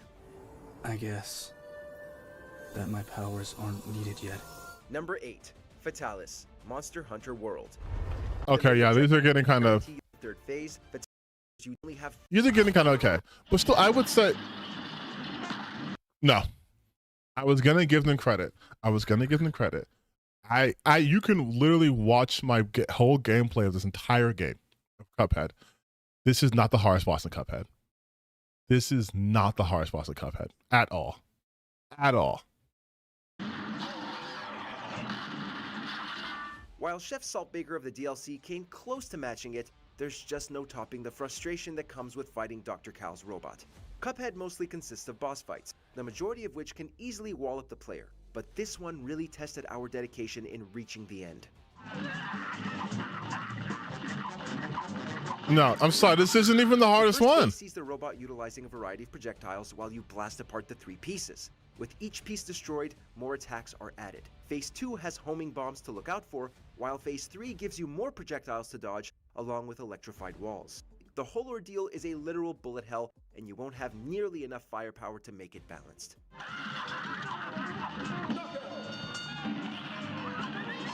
Number 6, Sans. Oh, I'm sorry. I gotta do this.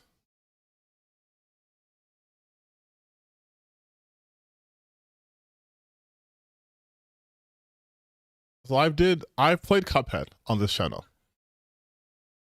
I've done the Delicious Last Course. I had more issue with the fucking pirate thing than I did with that one.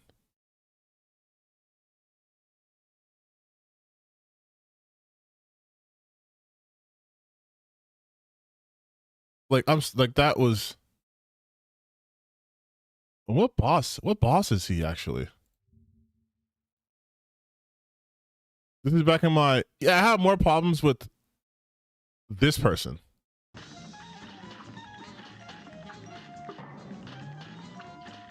Damn, 76 views. Crazy. I had more problems with this person than I did with that guy.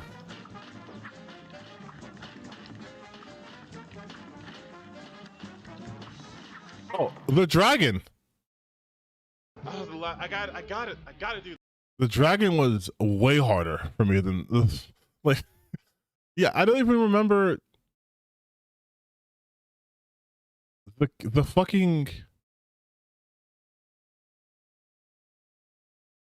Yeah, did I even fucking record that one? Oh, like the honeybee. This one was a lot harder for me.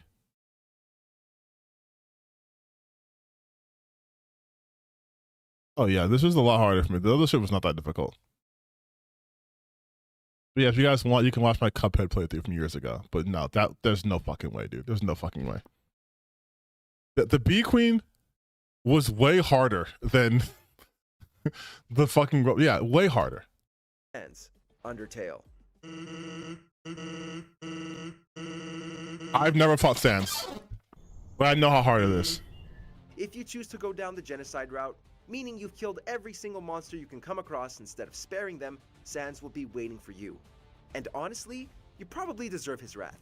By far the hardest challenge Undertale has to offer by a mile, the fight against Sans completely clashes with his good vibes persona.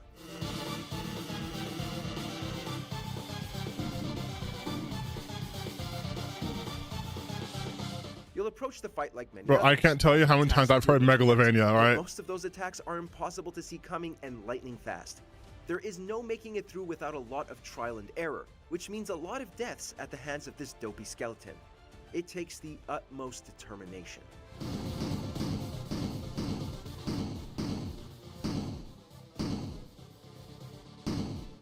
Number 5, Orphan of Kos, Bloodborne. Alright. Who do you think's gonna be number 1? I feel like at this point they have to mention a Sekiro character, right? Maybe that whole run of fighting Ishin when you go through Genichiro and then Lady Emma and then Ishin. Maybe that.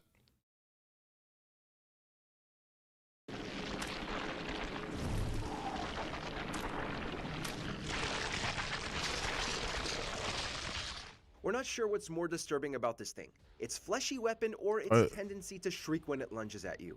The Orphan of Kos serves as the final boss in the Old Hunters DLC, and, in typical From Software fashion, is an absolute monster to fight. Despite being much smaller than many other bosses in the game, it's just as oppressive with its deadly leaps, if not more so.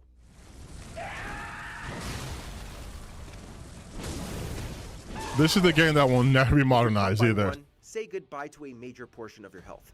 Thankfully, it doesn't transform into something more unsettling for its second phase. It just gets a lot faster and more aggressive, which is saying quite a bit considering its first phase. Number 4, Absolute Virtue, Final Fantasy XI. Absolute Virtue had to be patched. Unbeatable, at least by the studio's terms. This was due to an enormous health pool, a tendency to auto-heal each turn, and its use of the Benediction spell, a full heal that also cured status effects. The problem was that the studio didn't reveal this, prompting teams of players to spend literal hours fighting. It was a bug though, I believe, right? The problem was that the studio didn't reveal this, prompting teams of players to spend literal hours fighting it only for naught. Some were able to do it, but Square Enix retaliated by removing any methods used to beat it from the game. Only after a wave of backlash was Absolute Virtue finally nerfed, making him tough, but at least beatable. But I feel like that shouldn't be on the list, honestly.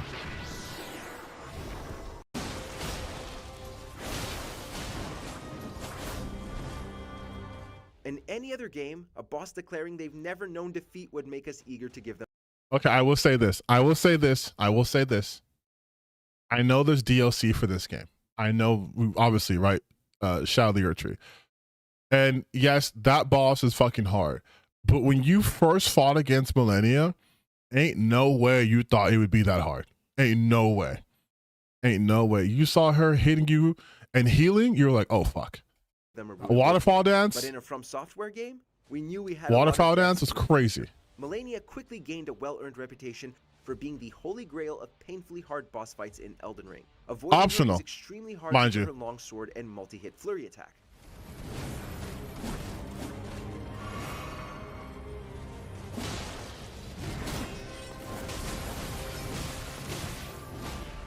And taking damage will stress you out more than normal, as doing so will heal her even if you block. Phase 2 refills almost her entire health bar while adding Scarlet Rot to her attacks, a status effect that deals damage over time.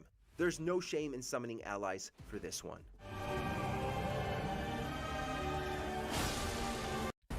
Number 2, Ishin the Sword Saint. Told you. Sekiro, Shadows Die Twice. Ishin's fucking hard, bro. I ain't gonna cap. Unfortunately, Ishin's fucking you hard. can't summon friends in Sekiro, so when it comes to the final boss, you'll just have to hope your skills are up to snuff. You'll already be on the edge having fought Genichiro directly before this. Even if that wasn't the case, Ishin's 3 drawn-out phases will make you feel painfully outclassed. You can now if you're like really good, you can like basically skip straight to the second phase, because there's the animation of him having to like pick up his sword, and then you can like stun him out of it, or his spear, you can stun him out of it.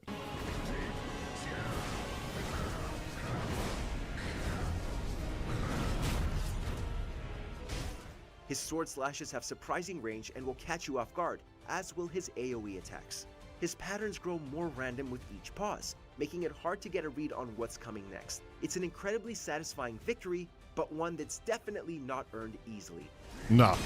Listen, honestly, this isn't even the hardest, to me at least, the hardest version of him, because yeah, you have to go against Genichiro beforehand, but if you do the Path of the Ashura, you have to fight against Genichiro, and then Lady Emma, and then Ishin. It's 3 fights back to back. That's way fucking harder. Before we continue, be sure to subscribe to be notified settings shut and up, switch shut up. Dawn. Elden Ring, Shadow of... Okay, so what I said. Consort, we're done. Another entry for Elden Ring, you ask? Well, this final boss fight from the DLC Shadow of the Erdtree is here for a very good reason. As soon as you enter through the fog, Radahn immediately leaps towards you. Oh, he no fucks time you. at all to summon your spirit ashes. His relentless move pool will require many tries for you to memorize them all. It gets even worse when you enter his second phase, as not only is he even faster, but will start to cast even wider AoE attacks. This boss You can, well, hold on. Emma, I can be without taking damage, Flameation. Yeah, but like your first time, I'm usually going by first time throughs. It's like you beat Genichiro, you're like, okay. And then you're like, oh, fuck, I gotta fight Emma. And then after that, you gotta fight Ishin. I think it's just the fact it's like more of an endurance thing. fight was so ridiculous that From Software. Because I've done it. I'm 100% in Sekiro. I will never do it again. But for those of you who managed to conquer the original I'm more difficulty version, with that. we salute you.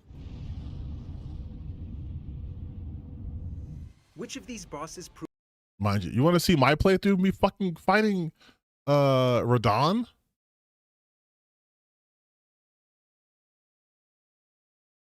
One of my I did with wait,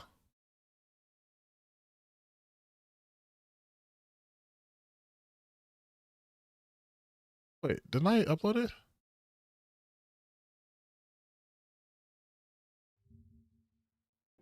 No, this came from there. Hello, welcome to Wait, hold on. No, this came from there.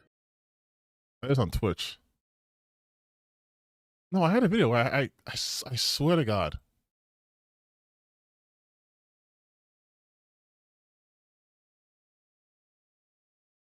Only the 4 videos? Shadow the Erdtree. Trailer, get good. No, I swear. I swear I uploaded it. Elden Ring.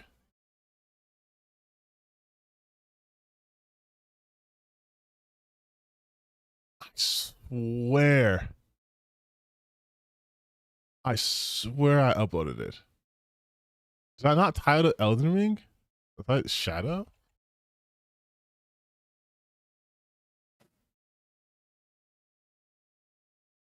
I was panic rolling when I was playing against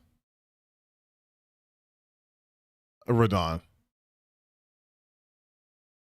Oh, I don't have it on here. I thought I uploaded it. Shadow the Erdtree.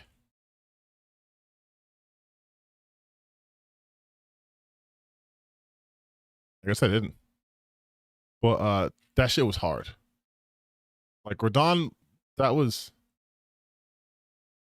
hard.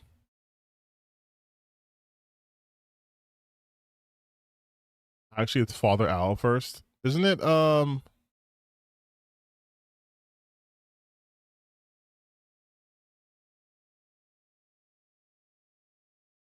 a fraud. Not a fraud. I did it.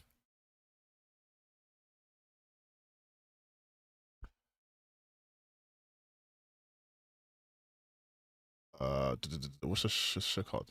Sekiro. Not interested. Why is what the fuck is this AI mode? Not interested.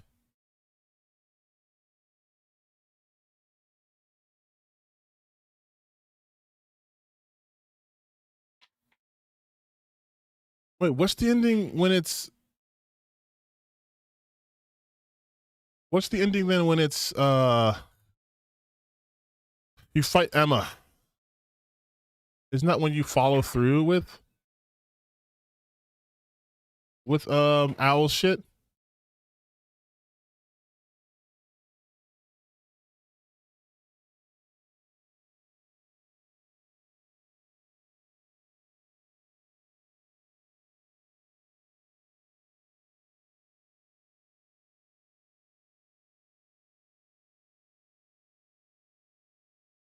Yeah, Sekiro intended by Emma.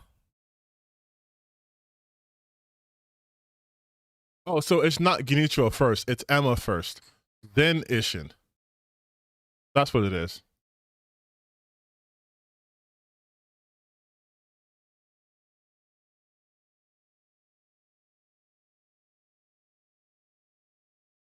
Okay, that's what it is.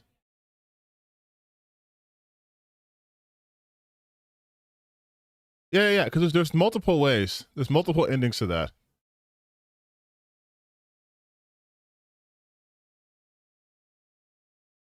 Yeah, because I'm like, it's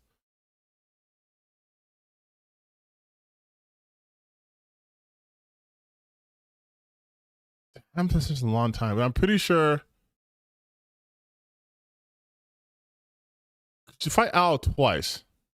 And one of them, it's on top of Ashina Castle, and the other one is in that secret area where you have to go back in time.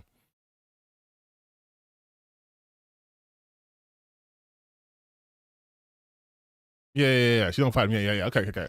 I was getting shit confused. I'm like, no, you can fight him, but it's not there. Yeah. Demon of Hatred.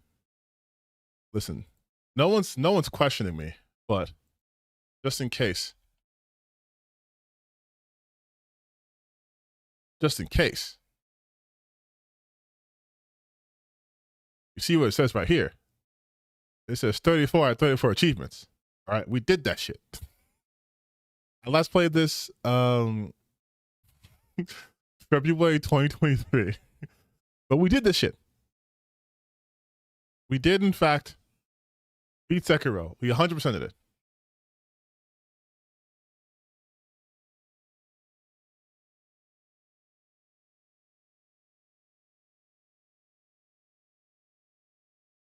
Yeah, from March to April.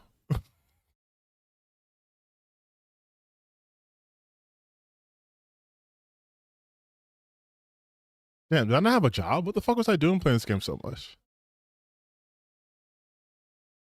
10:03 p.m. 5:23 p.m. What day was March 21st, 2019? Hold on.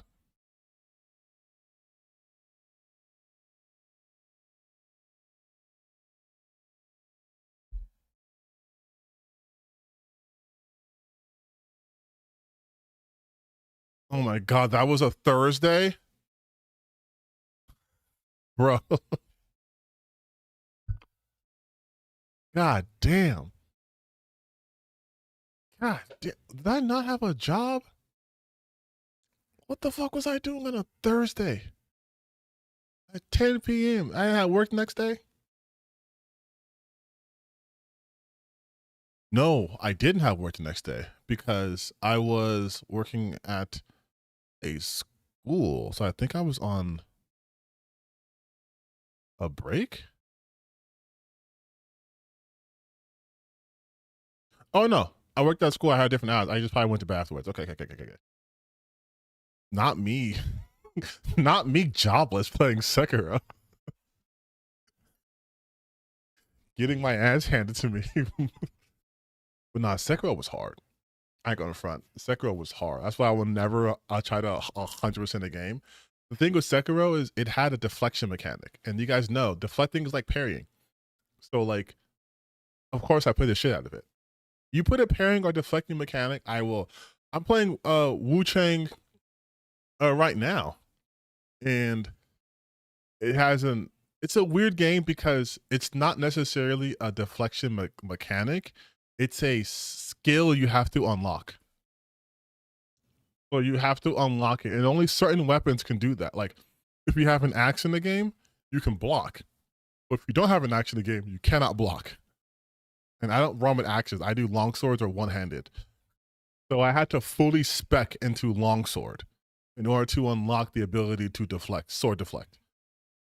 Which is what I just do now. But I've been yapping long enough. Let's get to some fucking game playing. Let's do we're gonna play Dead Take, you guys. I downloaded it yesterday. We're gonna play Dead Take.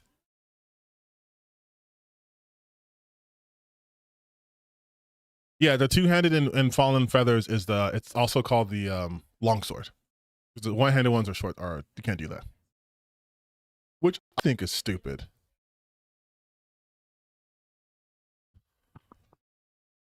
But here we are, baby. We're playing some Dead Take. Also, I think this is the longest I've streamed in a long time. Like, if we don't count the time my internet went out earlier today, I've been doing this since 1 o'clock. It's 8. It's 8 p.m. where I'm at.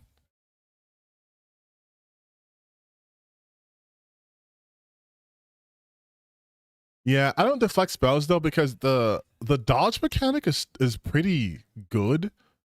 You can phase through or shimmer through most attacks. So, ooh, music on. Turn music on. Turn music on for best experience. Playing on Twitch, please leave music off while we resolve copyright error. So music on? No. I'm not trying to be copyrighted. Well, it said Twitch. I'm not on Twitch. I'm on YouTube, but I feel like that's the same thing. Let's see if they have subtitles on.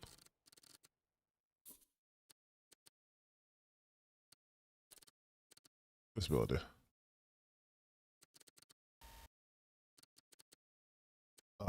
Subtitles. We'll resync it. Detail level. Oh, probably on the audio. All right. Gameplay. Oh, so it already has subtitles. Okay, sick.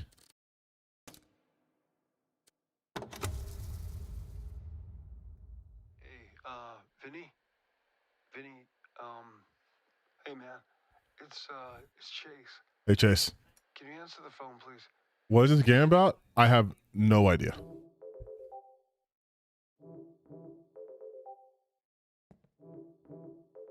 What is this, Nighthawks?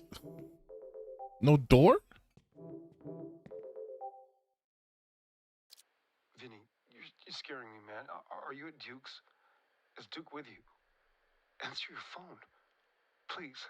Is that Neil? The Last Voyage. Oh, it's Ben Starr. Hey everyone, it's me, Ben Starr.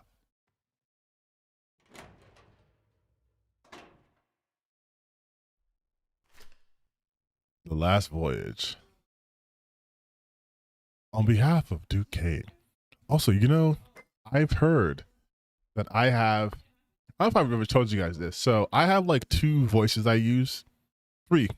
My work voice, and then like when I'm like recording voice, and then my actual voice, right? And when I talk with like my recording voice or my work voice, I'm usually up here because I think I'm more intelligible, but my normal voice sits right here.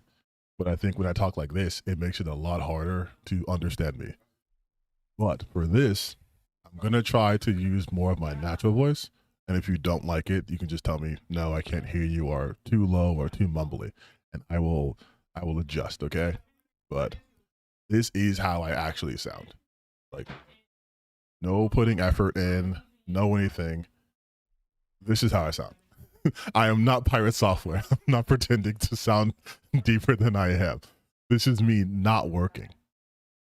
Because listen, I'm a big black guy, so I have to present myself as a safer person. Not saying I'm evil, but like, you know, if I'm like, hey, you gotta do this, or hey, hurry up. Like, I have a job that involves me talking to lots of people, so I have to push my voice up right here.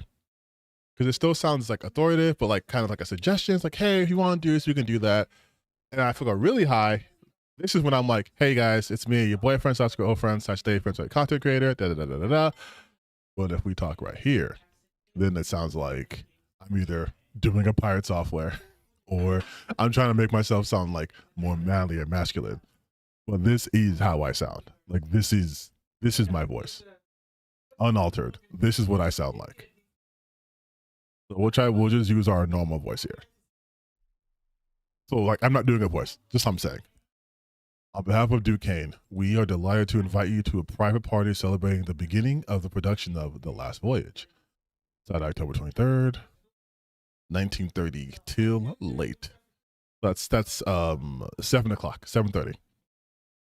Semi-formal, Hollywood Hills, LA. Oh, not too far from me. All right, I'll put this back. Ooh, wait, there's money in here.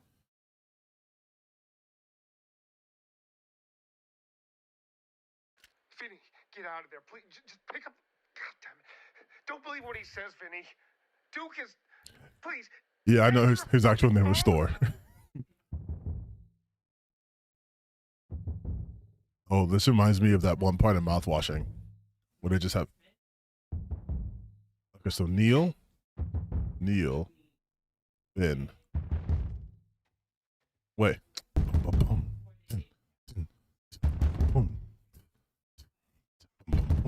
Okay, you off rhythm. 2, 3. 1, 2, 3. 1, 2, 3.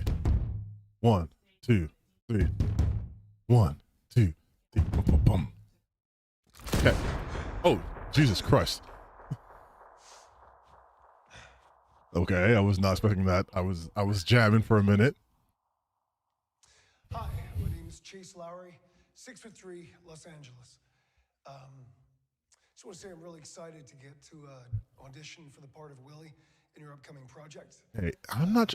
Yo, does she look like extra white? Question: what have I been up to recently? I've been auditioning a lot. Some great opportunities, meeting some amazing teams, some directors. And overall, I was trying to pause this like I was watching a video. But there's like a little white like orb. I'm making a finger. I can't do that. Never mind, I'm just shut up. So let's get started. Yes, thank you, Janine. There is a white light in the background. That's what I was trying to show. Like there's like I was doing this. I think you guys could see it.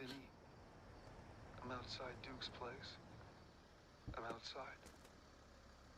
I'm coming for you. Wait, is that a I'm bad coming for you?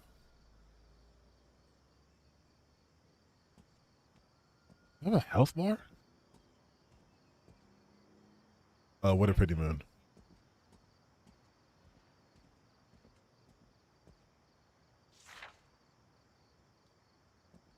Hello?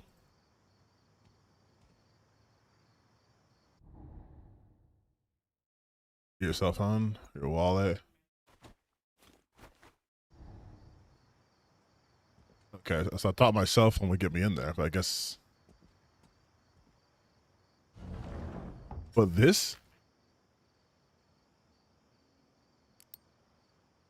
I have a flashlight. Wait, I thought I was invited here. What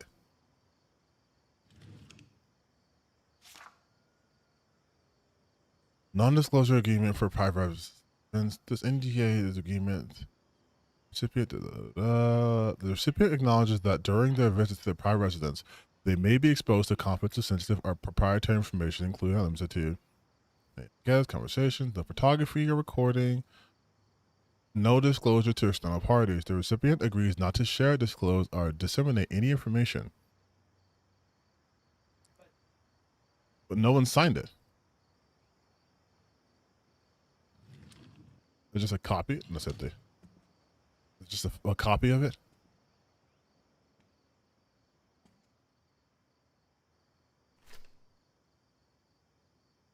All right, party guests list: Tobias Gray, Eli Horton, Vinnie Monroe, Ryan Griffiths, Louis, Lillian Mercer, Lucy Duvall, Carly, Chase Lowry. Check with management. If Frank Gardu arrives, deny entry. Ooh, am I Frank then? Manager talking Souls like Insecco, and I have played more Liza P today. Hey, Liza P is good. Sorry, you guys, when I play these kind of games, I am the person who looks around everywhere. West Hollywood. So I do live in California. I live in Southern California. So all of these are very familiar. This is very bright, but you can't see it. Santa Monica is down the 405. West Hollywood's down the take the 5 to get there too. West Hollywood sucks. It's so crowded over there. Hollywood's most feared Kingmaker. Oh, that's what I need. Okay, I need that key fob. Ooh, hello.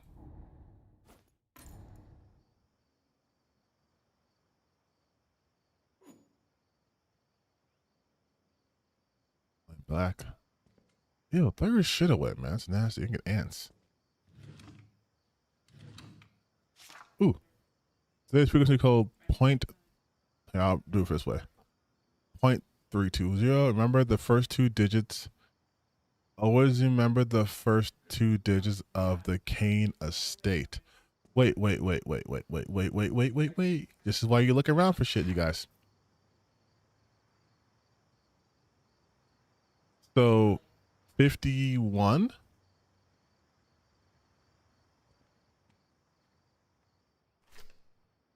Is there any other numbers here? 51.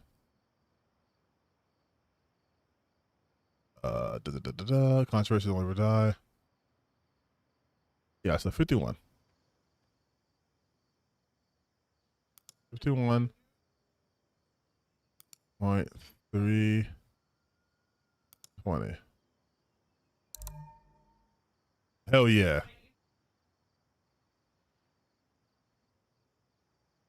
Take this. And then we take this key fob to here. Why am I sneaking in? Who knows? But we fucking did it. What the hell is a kingmaker? A kingmaker is someone who makes you a popular famous. Like back in the day of like monarchies that are rampant, you had people who would literally make you kings.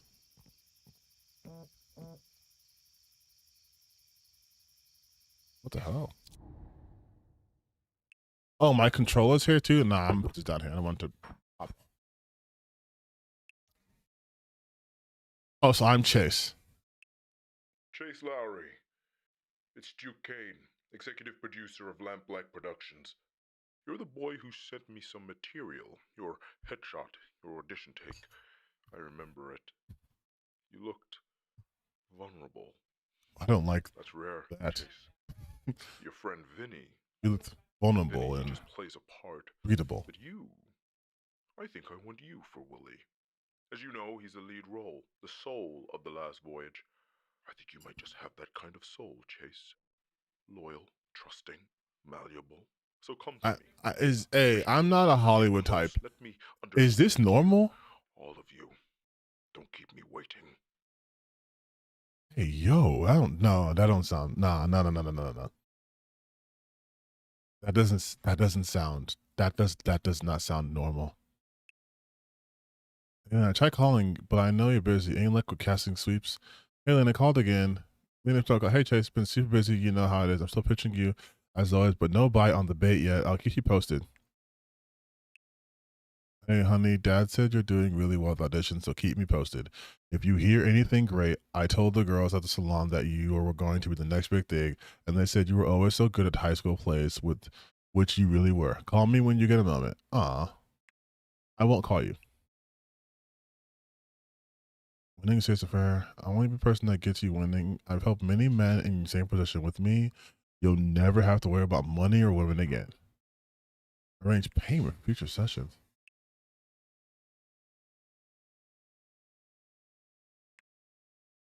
Oh, okay.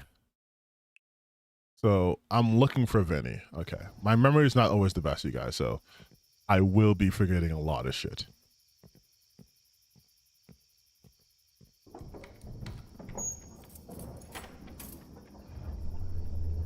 I'm so used playing FromSoft games and like Souls-like games that the idea of walking through a door that opens up is still very foreign. We entered the mansion. Good job, you guys. Ooh. Oh, let's go and co-check.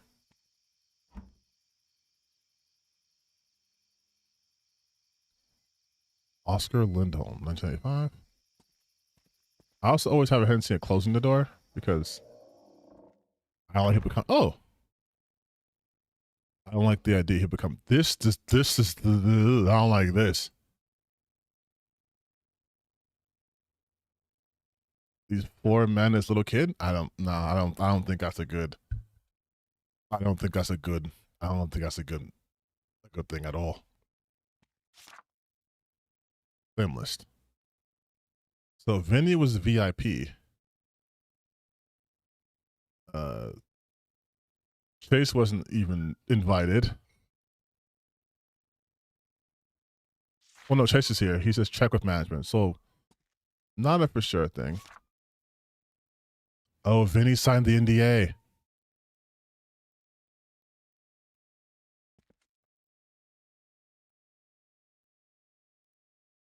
Let's voyage. Some pills and champagne. So he probably got drugged. Well, this is Insidious. Carmen Duval. Have you guys seen Insidious? The red door? Don't like that. One of these paintings are going to absolutely do something weird to me. I know they are. 1984. Elaine. But any of these guys on this list here? Phoenix Kai. No. This is it? Jonas Feldman? All right. I think we've thoroughly searched this area.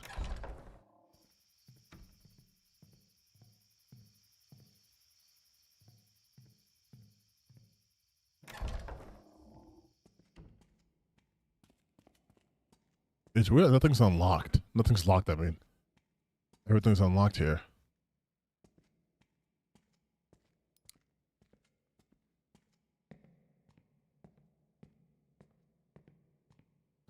We're going to steal a car, gang.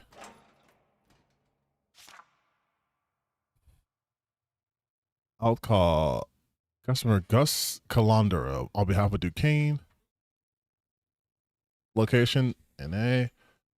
All vac reported as the rattling during the vacuum cycle. It keeps banging into the walls. Work status not started. What's the damage? Location, dark room. Safe light has gone missing. New safe required. Not started.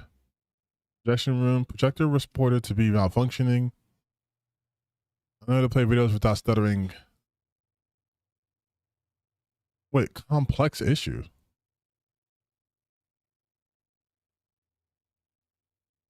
They have this instructions here because we're probably going to have to fix it.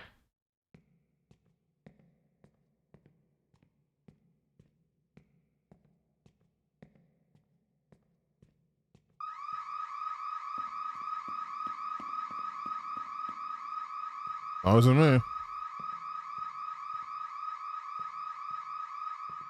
Shut up.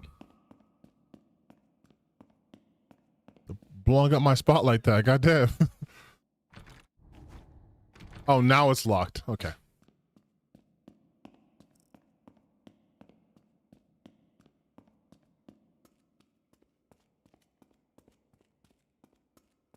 Well, I wonder if this is like that game Her Story, where it's more of like a me piecing the clues together, or is this an actual like I'm gonna stay here. A game.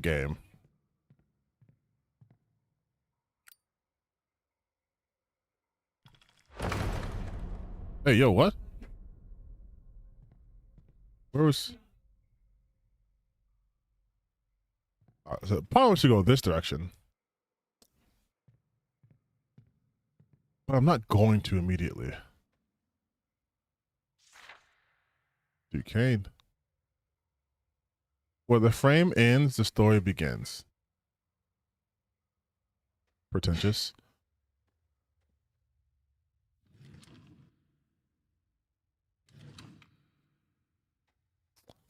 If they're empty, don't let me open them. I hate that shit so much. This is going to be locked.